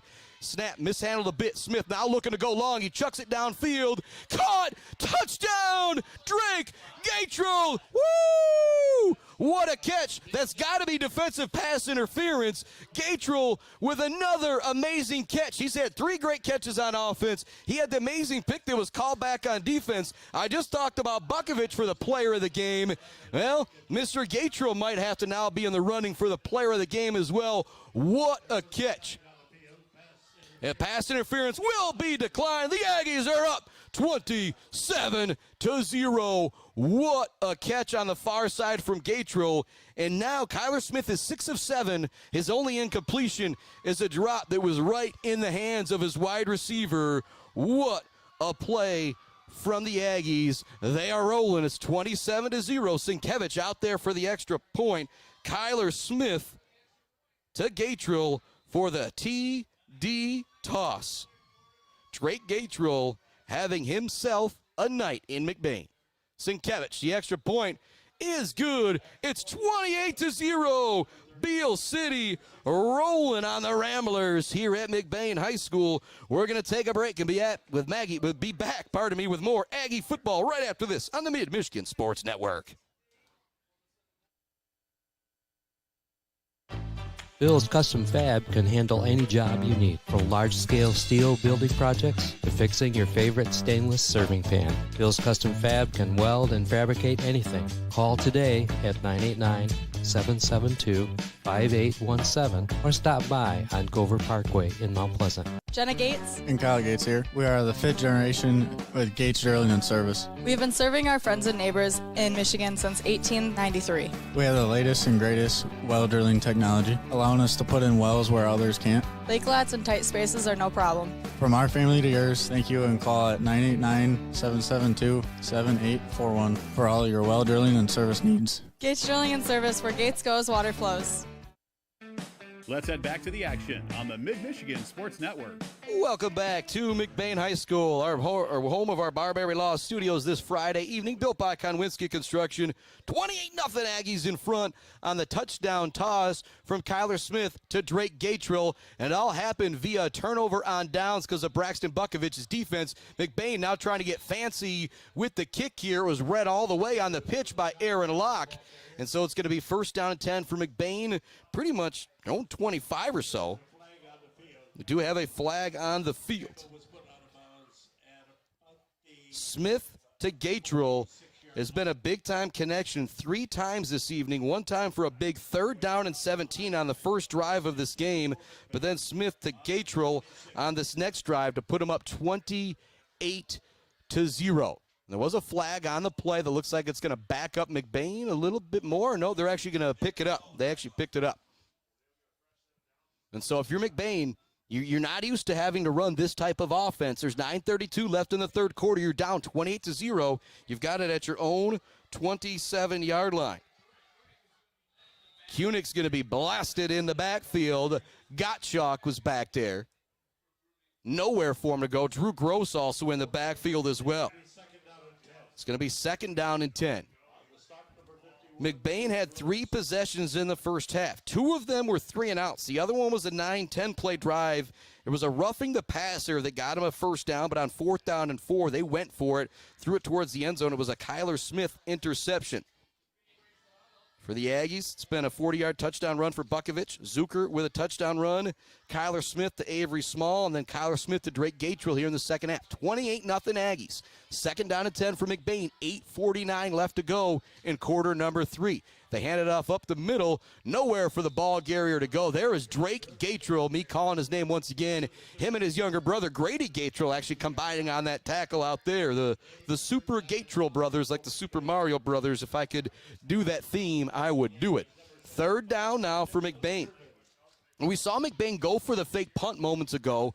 Wouldn't be surprised to see them go for it on 4th down here in this situation. It's that point in the game where you're down 28-0, you might as well give it a shot. It is one-on-one coverage on the far side with Rodenbow and Kyler Smith. Rodenbow's got some size, but we've seen Smith be really, really good against that matchup. It's a run all the way from Maloney on 3rd down.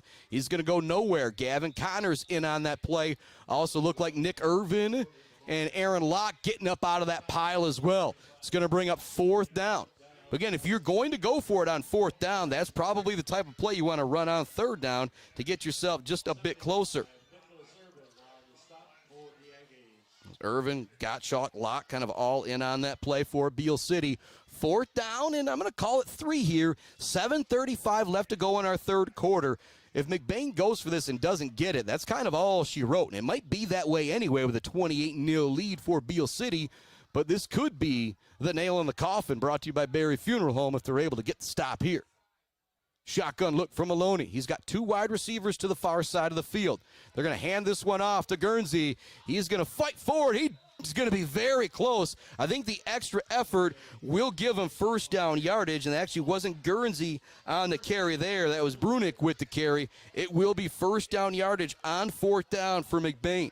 So if you're Beal City, maybe a little frustrated by that, but you're still just in excellent shape. Clock continues to move. 7:05 left to go in the third quarter. The Aggies are rolling the Ramblers up 28-0. Rodenbaugh remains the wide receiver to the far side of the field. Campbell in the slot to the far side. Elias and Kyler Smith with the coverage that way. Maloney remains in the shotgun. One running back in the backfield with him. They hand it off up the middle. There's Gatrell again. There's Gross again. The ball comes out at the last second. Gross is sprinting towards the end zone. They will say that the play was stopped due to the stopping of forward momentum.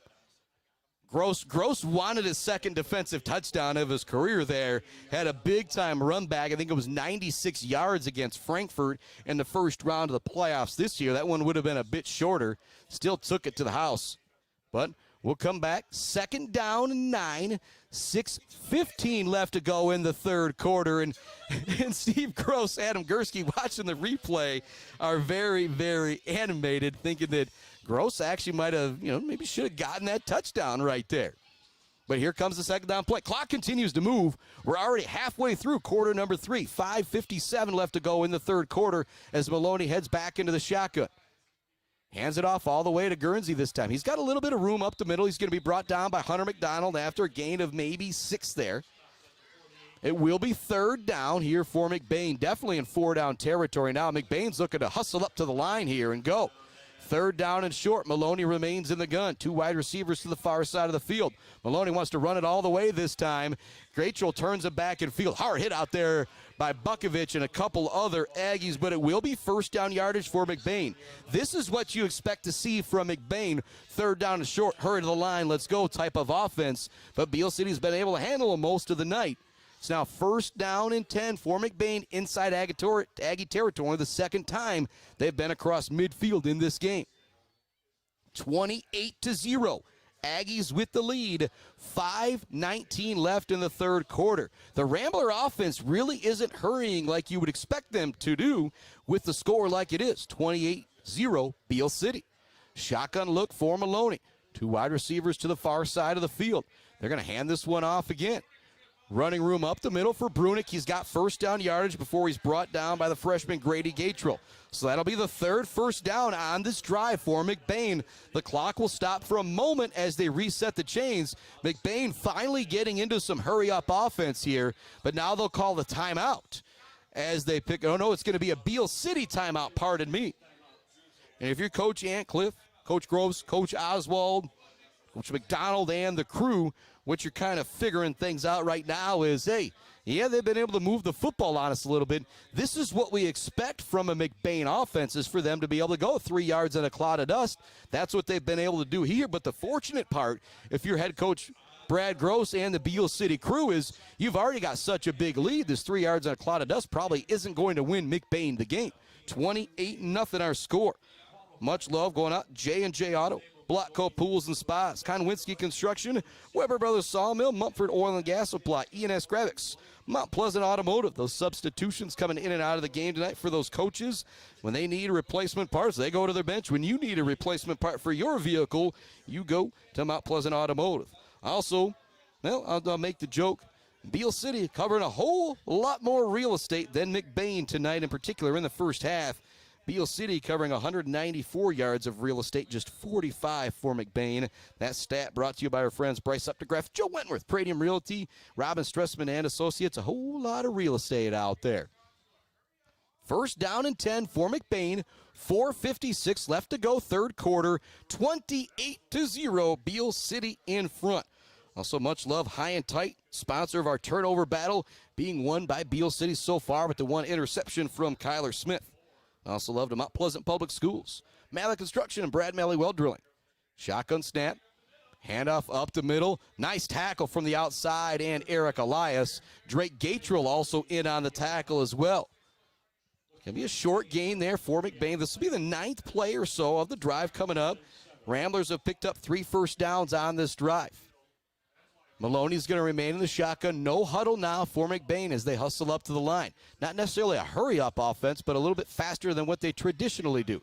They're going to hand it off up the middle once again. Irvin kind of beat his defender, but maybe almost got there too quickly to make the tackle. It's going to be a short gain. It'll bring up third down here for McBain. Clock continues to roll if you're a Beal City fan. 4:15 left to go in our third quarter. 28-0 Aggies. Third down and 3 coming up for McBain just inside the Beal City 30-yard line. McBain's got 2 plays here to pick up 3 yards as we go under 4 minutes remaining in the third quarter. Nowhere to go. Gavin Connors in the backfield to bring down the ball carrier. Gavin Connors having himself a great game here tonight from Beal City. That's going to bring up fourth down on the play. The junior Connors making some big-time plays from his defensive line position here in this one. Out there on the defensive line, right now it's Connors, Hunter McDonald, Drew Gross, and Big Nick Irvin. Linebackers, got Wilson, Gatrell, Bukovich. Then the defensive backfield, that's Elias Kyler Smith, Grady Gatrell, and Garrison Zucker. 2 wide receivers to the far side from Maloney. Fourth down and 4. This is the ball game. If you're McBain, you have to get this. You trail by 28. They fake the handoff. They want to go downfield. Wilson provides pressure. It's going to be caught at the 15-yard line. Ooh, boy, and the receiver's buried at the 10 by a host of Aggies. Clayton Hooker, the basketball star, with the catch there for McBain. They get the first down that they absolutely had to get, as will be under 3 minutes remaining here when McBain snaps the football here. And the officials may be calling for a little bit of timeout right now. The clock continues to run, though, under 3 minutes remaining here in the third quarter. First down and goal.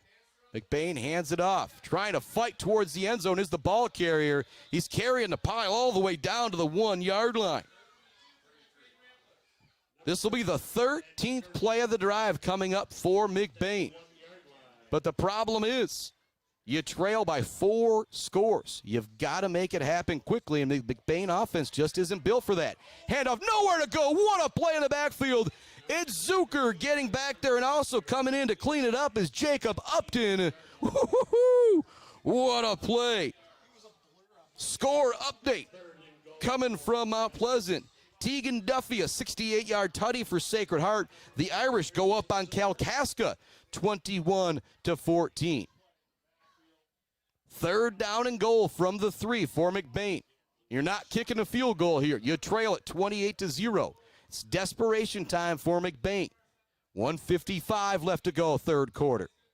They hand it off up the middle. Nowhere to go. Bukovich is there to help bring down the ball carrier along with a couple other Aggies. It's going to be fourth down and goal from the 1. This will be play 14, play 15 coming up. And I think Bukovich's helmet got a little goofed up. He came running off the field. They're going to be at the 1-yard line. Fourth down and goal.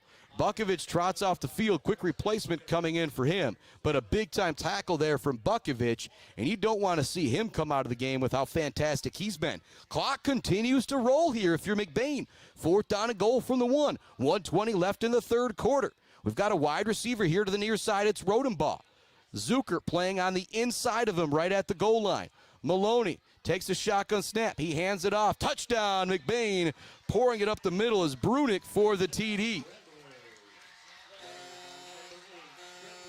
And you hear the horn going here at McBain High School. But the problem, if you're McBain, it took you 14, 15 plays to get downfield, and now there's only 1 minute left to go in the third quarter. And with the way the Aggie offense has rolled, you might think about an onside kick here if you're McBain. We have a very late flag coming in after the play before the extra point.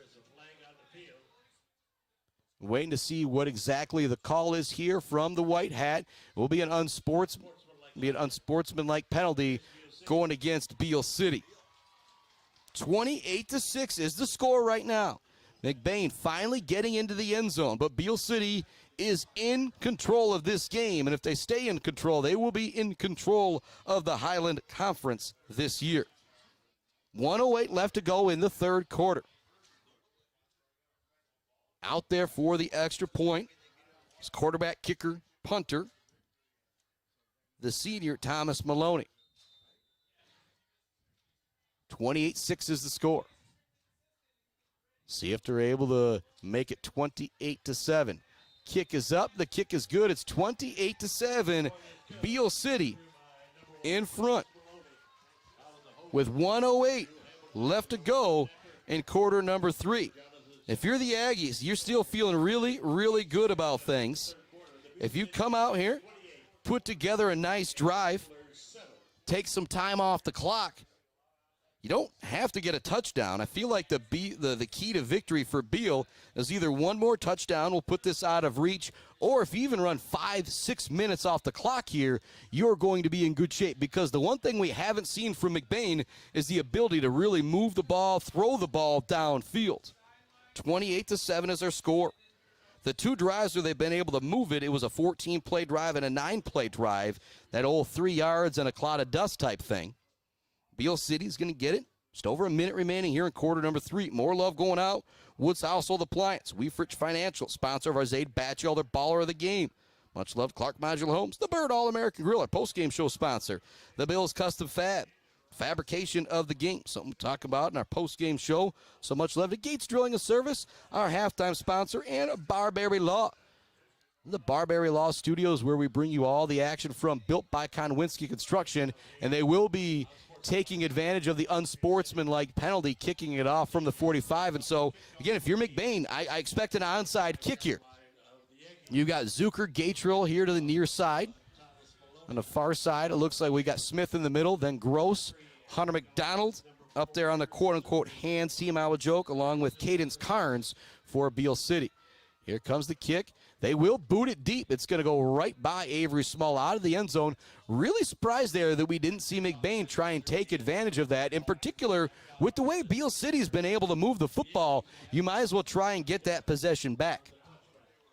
But I think what the Coach Maloney's thinking from McBain is that if you give up another score, this one's over, so you've got to get the stop here is the first thing to worry about. First down and 10 for Beal City. They'll have it at their own 20-yard line. There's 1:08 left to go in the third quarter. Aggies leading it big, rolling against the Ramblers. 28-7. First down and 10 at their own 20. Junior Kyler Smith comes in with the play. He is now 6 for 7 with 2 touchdowns. His one incompletion went right through the hands of the wide receiver. Receiver to the far side is Drake Gatrill. He has been huge tonight. 3 catches, one of them going for a touchdown, another one for a 3rd and 17 conversion. Zucker's in motion. They hand it off to the deep back. Plugging forward for a few yards is going to be Eric Elias. And we did see Bukovich go off the field after he made a big tackle. So I don't know if we'll see him back in this game or not. That's something I want to talk to Coach Gross about as we go into the next week. Bukovich, as a freshman, one of the best players, just a key player for the Aggies all over the place last year, dislocated his elbow in the playoffs and had to watch the action from the sideline down at Ford Field. I know we enjoyed that, but much rather would have been out on the field. Second down now. We're under 30 seconds remaining. This will be the final play of the third quarter. It's Drew Gross with the run. He carries a couple tacklers with him, and there he goes. Drew Gross at the 50, at the 40, at the 30. Carries a tackler with him to the 25-yard line. And, yeah, that's number 51 with the run, moving from guard to running back and with the big-time carry. And he should have been brought down 3-4 yards after the play. And I've said it to him. I said in the offseason, if I was a tailback, Drew Gross coming at me with high knees is something I would not want to deal with. The Ramblers didn't want to deal with it there, and Gross goes for the huge carry. First down and 10 for the Aggies at the Rambler 25-yard line. What a huge run from Drew Gross. He will remain the deep back, rocking the 51. 2 wing backs out there, 2 wide receivers as well. Kyler Smith goes under center. Man in motion, they hand it off. It's going to go to Gross. Nowhere for him to go this time. A really nice job by the McBain defensive front. And that will take us to the end of the third quarter. The Aggies lead it 28-7, and they are knocking on the Ramblers' door again. If they get into the end zone here, I don't think McBain's got much of it. Well, I think it's going to be tough for McBain anyway, but a touchdown here could pretty much close the door. The old nail in the coffin, brought to you by Barry Funeral Home. Back with the fourth quarter right after this on the Mid-Michigan Sports Network. Weber Brothers Sawmill has been in the sawmill and logging business since 1950. Weber Brothers Sawmill buys standing timber and logs all over central and northern Michigan with National Hardwood Lumber Association certification. You can be assured of a professional job, from the marking and cruising of your woods through the harvest. Weber Brothers Sawmill is a proud supporter of our local high school student athletes. J&J Auto in Wademan is Mid-Michigan's elite automotive repair shop. J&J Auto offers complete collision repair and mechanical repair. Stop by on Wademan Road or call them today at 989-644-8908. J&J Auto, proud supporters of high school student athletes.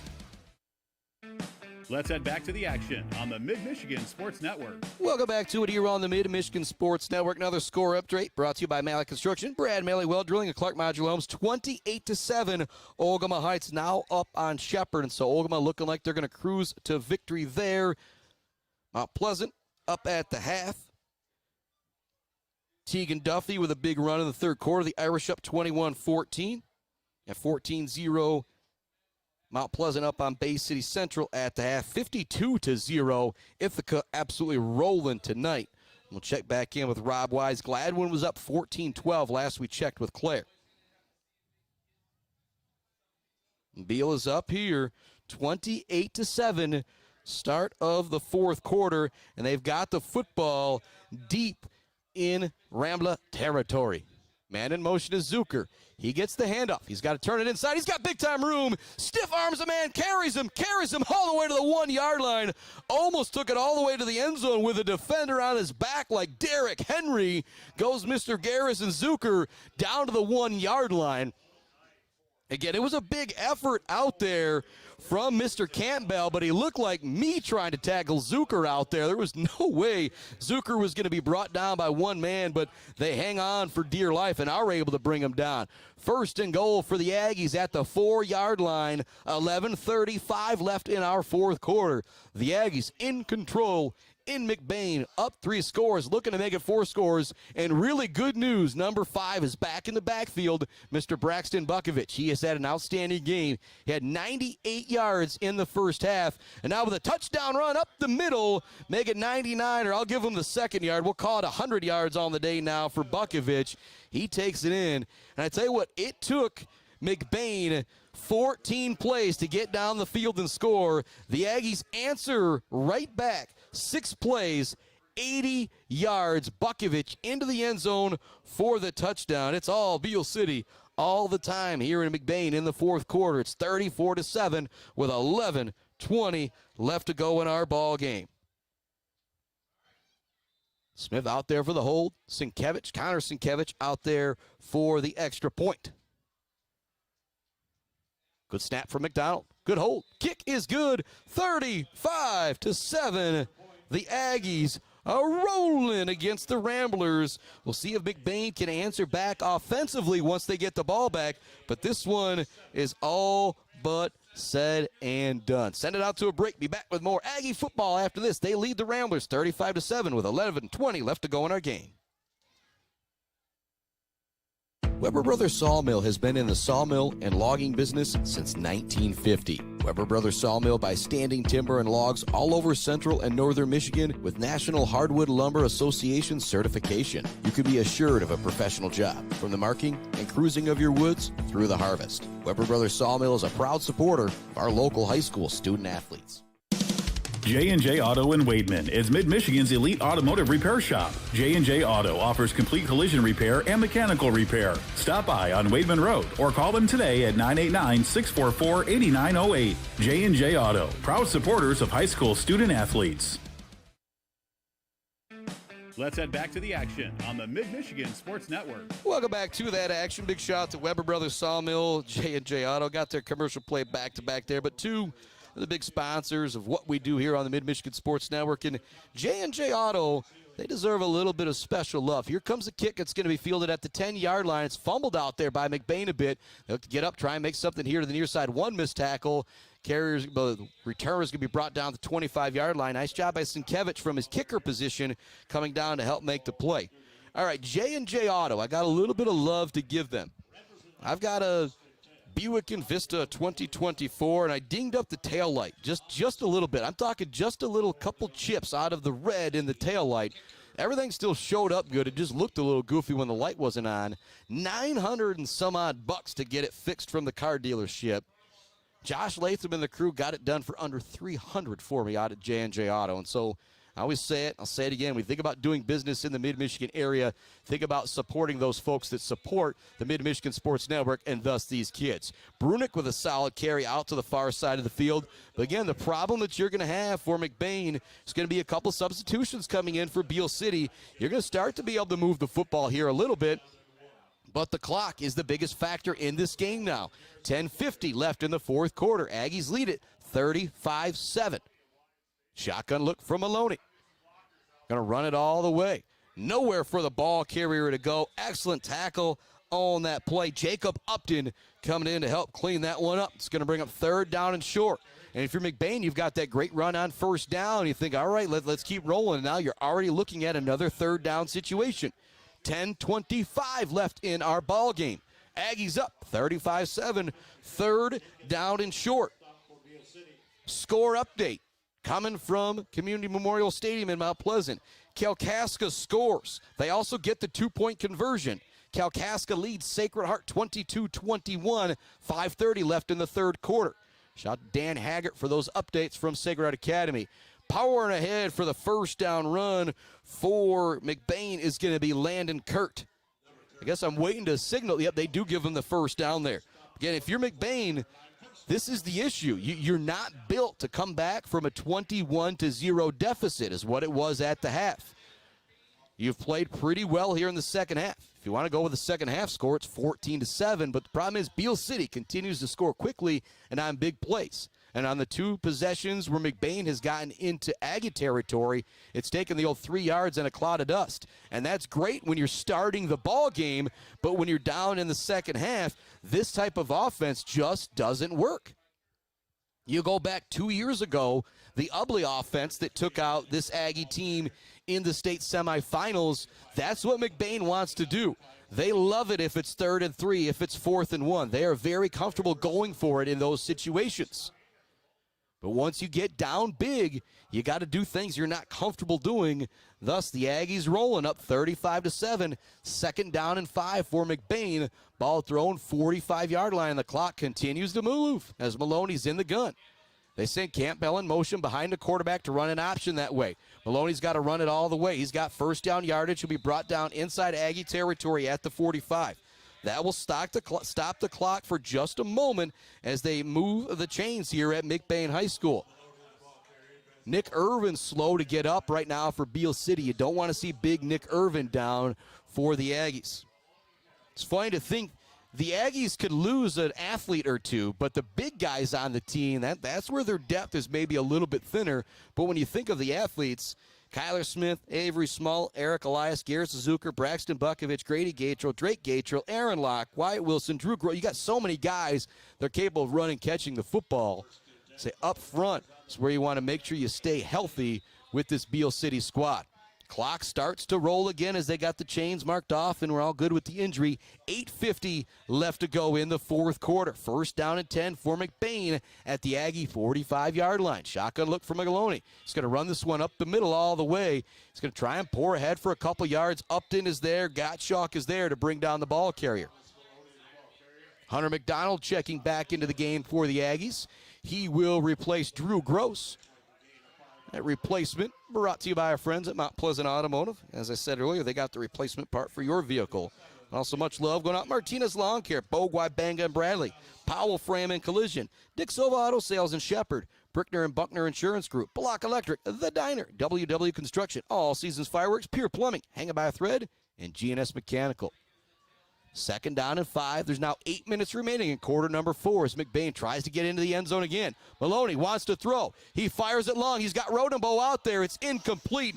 Small kind of tackled Rodenbaugh before the ball got there, but I think it was a good play from Avery Small because Rodenbaugh might have had him beat for the touchdown. And you think about the coverage from Beal City tonight, that's the first time a receiver has got behind him per se defensively. And so if you're Coach Gross, Coach Ancliffe with the defense, you're feeling pretty good about this defensive effort, only giving up 7 to McBain, I'll say, when it mattered. 7:54 left to go, fourth quarter. It'll be first down and 10 for McBain after they mark off the yardage. This will essentially be 7th, 8th play of the drive coming up. Started at their own 29-yard line with 11:20 left to go in the fourth quarter. Now 7:54 left. These are the situations where you love to have a big play offense, but what McBain does, they're so successful doing it year after year after year. You so rarely find yourself in these situations. When you do, it is just tough sledding offensively. Maloney looks back to the sideline for the play. 7:54 left in our game. The Aggies rolling on the Ramblers, up 35-7. It's Brunick in the backfield with Maloney. Maloney's now barking out some instructions, switching some sides. The Aggie defense kind of reacts to it as well. They hand it off. Brunick looking for some room. Wyatt Wilson is there to sling down the ball carrier. Hunter McDowell might have also been on that play as well. I also see Ben Gottschalk getting up out of the pile as well. Second down and 8 for McBain. 7:39. Tick, tick, tick. The clock continues to move in Beal City's favor. Again, McBain started this drive at their own 29-yard line with 11:20 left to go in the fourth quarter. Obviously, if you're Beal, you'd rather be on offense than defense, but the clock just continues to roll with this running offense of McBain, and they've now actually gone back to the huddle away from the hurry-up offense that we saw late in the third quarter. 2 wide receivers to the far side for Maloney. He's also got the running back lined up to his right as well. He goes through. He's under pressure immediately by Bukovic. Gets away from that. There's Gross. He'd bring him down. No, he flicks it at the last second into the middle of the field where there was nobody there. Could be an intentional grounding possibly as well. But if you're the umpire, there's part of me that's like, part of me wants to say if the umpire's like, if 3 guys didn't bring him down, we're not going to give you the throwing the ball away penalty there. It's third down and 9. Again, yeah, it seemed like a really weird situation. Kind of an obvious call there, but it'll remain third down and 9. The clock does stop. 6:48 left to go in the ball game. Third down and 9. And if you're Beal City, you're not going to complain about a missed call here. You get 2 stops, you get the ball back, and you can run out the clock. Defensive lineman switching sides here for Beal City. Campbell goes in motion for Maloney. Handed off on the counter. Nowhere for the ball carrier to go. Was brought down immediately. That was Upton again on that play. It's going to bring up 4th down and long for McBain. And they're going to have to go for it here. And also the clock continues to roll. 6:33 left to go in our football game. The Aggies look like they're going to avenge their only Highland Conference loss from last year. I know that loss left a bitter taste in a lot of these Aggie players' mouth, and boy, have they answered back big time here on this Friday night in McBain. Shotgun look for Maloney. 4th down and long. Here to the near side, it's Rodenbaugh and Avery Small. Now we've got a timeout coming from McBain. Give me a moment to send it out to another one of our breaks to hear from our great friends at Mount Pleasant Automotive. Mount Pleasant Automotive on Mission has been serving local auto shops and do-it-yourselfers since 1988. Mount Pleasant Automotive is locally owned and carries all the auto part, car care products, and auto maintenance supplies you will need. Visit them online at mtpleasantautomotive.com. Mount Pleasant Automotive, caring for our cars and our local student athletes. Konwinski Construction offers a full range of construction services on small and large projects. Konwinski Construction is a leader in the community and are proud to support those student athletes who will be leading our community tomorrow. Konwinski Construction on Gover Parkway, Mount Pleasant. Let's head back to the action on the Mid-Michigan Sports Network. Welcome back to our Barbary Law Studios, built by Konwinski Construction. 35-7 Beal City. It's a 28-point lead. 6:03 left to go in the fourth quarter. It's a 4th down for McBain. And it's not 4th down in the game here for McBain. I think Beal City has already got this one wrapped up. But if you're the Ramblers, you definitely want to pick this up, get this ball into the end zone. Here to the near side, it's Rodenbaugh, Avery Small. The far side, it's Zucker, Campbell. Watch those 2 matchups here in this one. Send Campbell in motion. They fake it to him. Now they look to throw it on the little bit of a wheel route. Avery Small was the closest receiver on that play, and he made a really intelligent play just letting that one go. He could have possibly intercepted that one, maybe tried going for some type of return even. He could still be running if he wanted to, but he made the smart decision of, you know what? There's nobody here that's going to catch this. I'm going to let this hit the ground, and then let's see if our offense can come out and run 5:58 off the clock. And I think the only fear of Beal not running out this clock on this drive, in my opinion, is them scoring another touchdown with the way they've been able to move it against the rival Ramblers here tonight. They'll start with it at their own 27-yard line. First down and 10 for the Aggies. They lead McBain 35-7 with 5:58 left to go until our Bird All-American Grill postgame show. We'll talk about the Mumford Oil and Gas Supply assist to the game, our Weber Brothers Sawmill timber of the game, Bill's Custom Fab fabrication of the game, and all of that fun stuff, including the Zaid Batchelor baller of the game, brought to you by Weefrich Financial. What a juke move from Zucker. Zucker probably should have been brought down for a gain of 1 or 2, but that's the second time we've seen him just absolutely leave a guy's shoes out on the football field here tonight. That'll bring up 2nd down and 3, and the clock continues to run. 5:35 left in the fourth quarter. The Aggies up 35-7 on McBain. Score update. 68-0 Ithaca rolling against Carleton. Still last to 22-21 Kalkaska with the lead on Sacred Heart Academy. Also check back in on Shepherd, Gladwin as well. And Mount Pleasant was up 14-0 at the half, looking like they're going to move to 4-0 on the year. Smith waiting for all the clock to be ran off that he can from the white hat. Takes the snap at the last moment. Run up the middle. Big time running room for the ball carrier. Not quite so big you could drive a hole, quite so big you drive a Clark Modular home through it, but big room for Cadence Carnes as he picks up first down yardage to move the chains for the Aggies. And the clock continues to move. 4:50 left in quarter number 4. The Aggies up 35-7, looking in really good shape to move to 4-0 on the year and try and put a bit of a stranglehold on the Highland Conference. Again, all the other teams in the Highland would even say, yeah, it's gone. Highland Conference Football Championship has gone through this game the last 5 years. Reveals 3-2 against McBain, looking to make it 4-2 here in this one. 4:24 left to go. They hand it off to Avery Small here on the near side. He turns it in. Turns on the Jets at the 40, the 30, 20, 10. He's dragged down inbounds. Oh, no, they're going to say to stop the clock, but I guess it was a first down. I made the joke when they got the ball. The only thing that wasn't going to allow this clock to run out is if they ran to the end zone for a touchdown. A big run there for Avery Small. The junior Avery Small is having a big-time game tonight. So first down and goal for Beal City at the 2-yard line of McBain. Clock winds under 4 minutes remaining now. Well, as I say that, it's 4:02, 4:01, and Kyler Smith has got to run about 50, 60 yards to come in with the play for Beal City here. You think about that Zaid Batchelder baller of the game. Kyler Smith, Drake Gatrill, Braxton Bukovich have all been very, very impressive. Weber Brothers Sawmill timber of the game. We've had great nights out there from Gross. I've also called Gavin Connor's name a lot tonight, too. Small looking to get the TD. Slides into the end zone. We've got a very, very late flag coming in. We'll see what the penalty is. There's 3:35 left to go in the fourth quarter. As it stands right now on the scoreboard, it's 41-7 Beal City. And with the extra point, would actually turn it into a running clock with that 35-point lead with McBain coming out on their next possession. I hear the phone vibrating. I think we've got another score update coming in. It will be a holding penalty going against Beal City.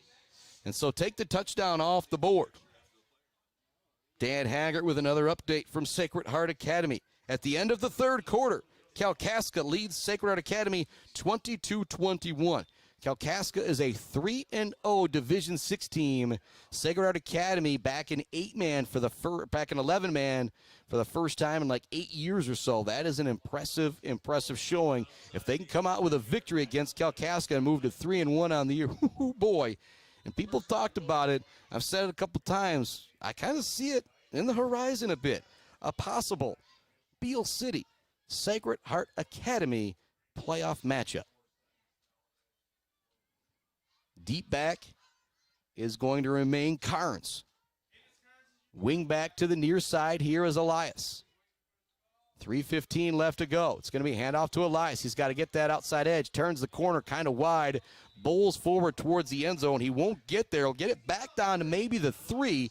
That probably will. Nope, they're going to keep the clock moving here. They're going to say he stayed in bounds, and that's good news for all Beal City fans because we're now under 3 minutes remaining.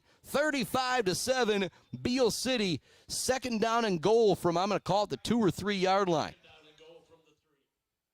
Smith coming back in with the play.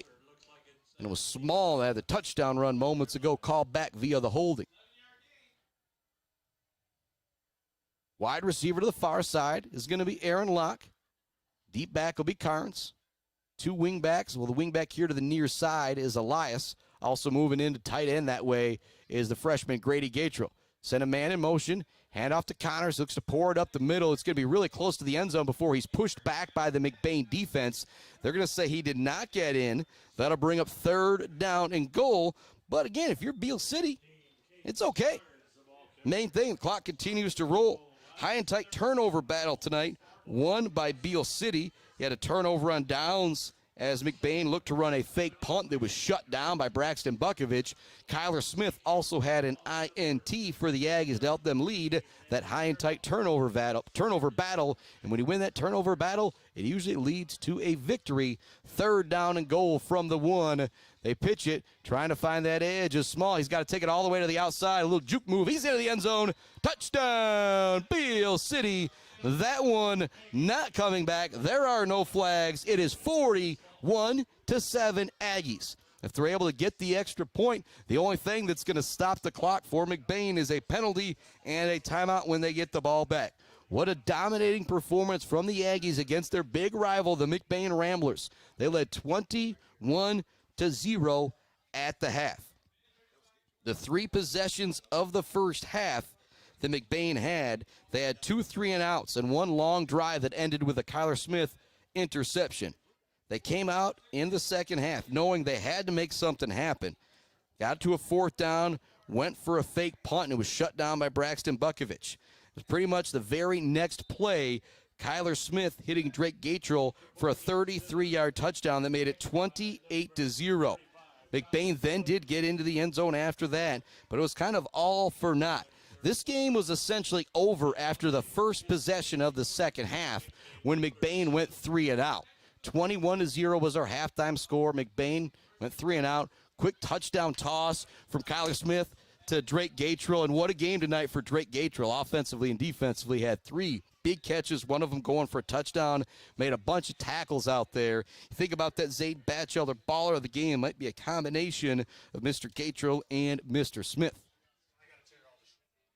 42-7 is the score. 1:35 left to go in quarter number 4. It is all Aggies. Much love going out to our friends Barbary Law, Gates Drilling Service, Bill's Custom Fab, the Bird All-American Grill, Clark Modular Homes, Weefrich Financial, Woods Household Appliance, Brad Malley Well Drilling, Malley Construction, J&J Auto, Blockco Pools and Spas. Haven't really done the heating up out there like a Blockco Pool and Spa, but it's cooling down enough out there to, I'll say I would not mind if I had a jacuzzi waiting for me at home from Blockco Pools and Spas.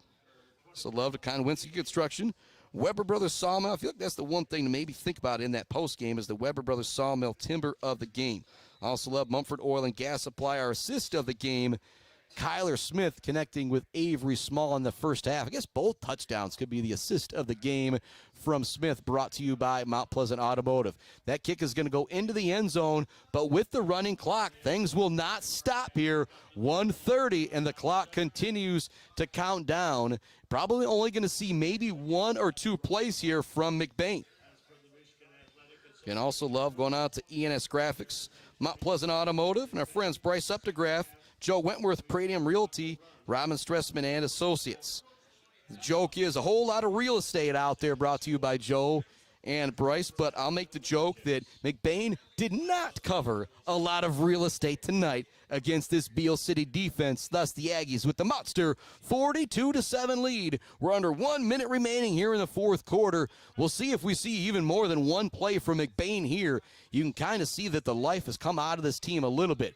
They fake the handoff to Brunick, now looking to run a little counter here to the near side. It's going to be good for 7-8 yards. 40 seconds left to go in the ball game, and the clock continues to count down for the Aggies. McBain will pick up a first down. See if they hustle back up to the line to go for another play here. They will. 30 seconds left to go. 42-7 is the score. Again, our Bird All-American Grill post-game show will give you some updates. Ithaca winning huge over Carleton, 68-6 the final there. Short run, Brunick's going to be brought down. Nice tackle from the freshman Grady Gatrill, and that'll probably do it. 15 seconds, 13 seconds, 12 seconds, 10. We'll see if they do try and run a final play. It does not look like it's coming from McBain. I believe that will do it. That's going to do it. Final play will not be ran, or I'm waiting to see if there was a... Nope, that will be the end of the ball game. No timeout. Your Aggies win it 42-7 over McBain, avenging their only Highland Conference loss from last year. And now they could check all the boxes because they've got that goal again to be conference, district, regional, and state champions. Again, he got some games to go, but this was the biggie here in the Highland Conference. We're going to be back with our Bird All-American Grill postgame show. I've got another update coming from Clare and Gladwin, but the Aggies roll the Ramblers 42-7. Back with our Bird All-American Grill postgame show right after this on the Mid-Michigan Sports Network. Value is not just a price. When you buy something for your home, it's an investment. Knowing that you're getting a great deal and service after the sale is priceless. At Woods Household, we only carry quality products for your home at competitive prices. Furniture that is attractive and durable. Comfortable mattresses that last for years. Flooring that stands up to wear and tear. These are all products that last by trusted name brands like FlexSteel, Serta, Whirlpool, and many more. So shop the Woods way. Mumford Oil and Gas Supply is your one-stop shop for top quality products and procurement in the Michigan oil and gas industry. With over 45 years of experience and a strong commitment to customer satisfaction, Mumford Oil and Gas Supply delivers the best solutions for your oil and gas production, drilling, and service needs. If you need it, Mumford Oil and Gas Supply can get it. Visit them on Fancher Day or give them a call at 989-317-8582. Malley Construction in Mount Pleasant are experts in residential and commercial construction. From poured walls, flat work, pipe work, and road work, Malley Construction does it all. And they are Michigan Department of Transportation pre-qualified. Malley Construction is family-owned and a proud supporter of local high school sports. Bryce Updegraff with Pregame Realty, Robin Stressman and Associates thanks the coaches and officials who put in the time to help student athletes achieve their dreams and goals. For all of your real estate needs, the Bryce is right with Bryce Updegraff. With Pregame Realty, Robin Stressman and Associates, 989-620-6595. The Diner, where homemade favorites come to life every day for breakfast and lunch. From fluffy pancakes to savory sandwiches, the Diner has your cravings covered. Discover the perfect blend of comfort food and camaraderie at the Diner. Join them every Friday night till 7 for their famous fish fry. The Diner on North Mission, Mount Pleasant.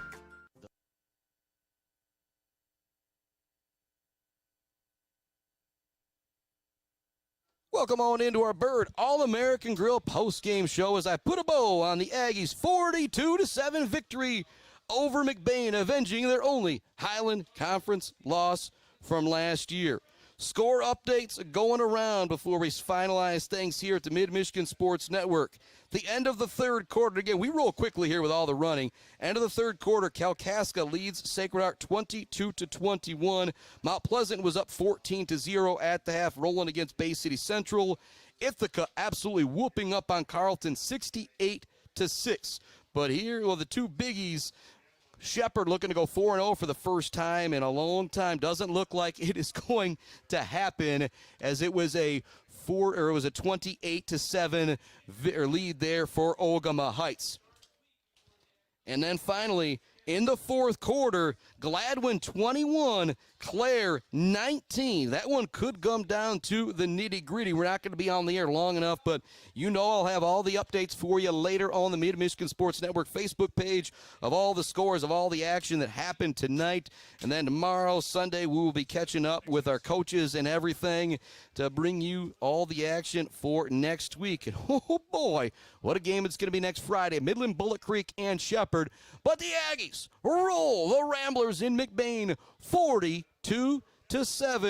Adam Gursky zooming in on that huddle right now. And again, you know how excited all those players are. They lost, the only Highland Conference loss last year was to your rival McBain, 39-36. And you come out and blow the doors off of them at their place, 42-7. What a victory for the Aggies. Adam Gursky on the camera, Chris Bachman on the microphone, signing off until next week. I believe it'll be volleyball action Tuesday with the Mount Pleasant Oiler girls, and then Friday it'll be Shepherd. It'll be Midland Bullet Creek. Catch up with Coach Angel again as they prepare for that game next week. But tonight, our final, Beal City is 4-0, the defending state champions, 4-0 after blasting McBain 42-7. Chris Bachman, sign off on the Mid-Michigan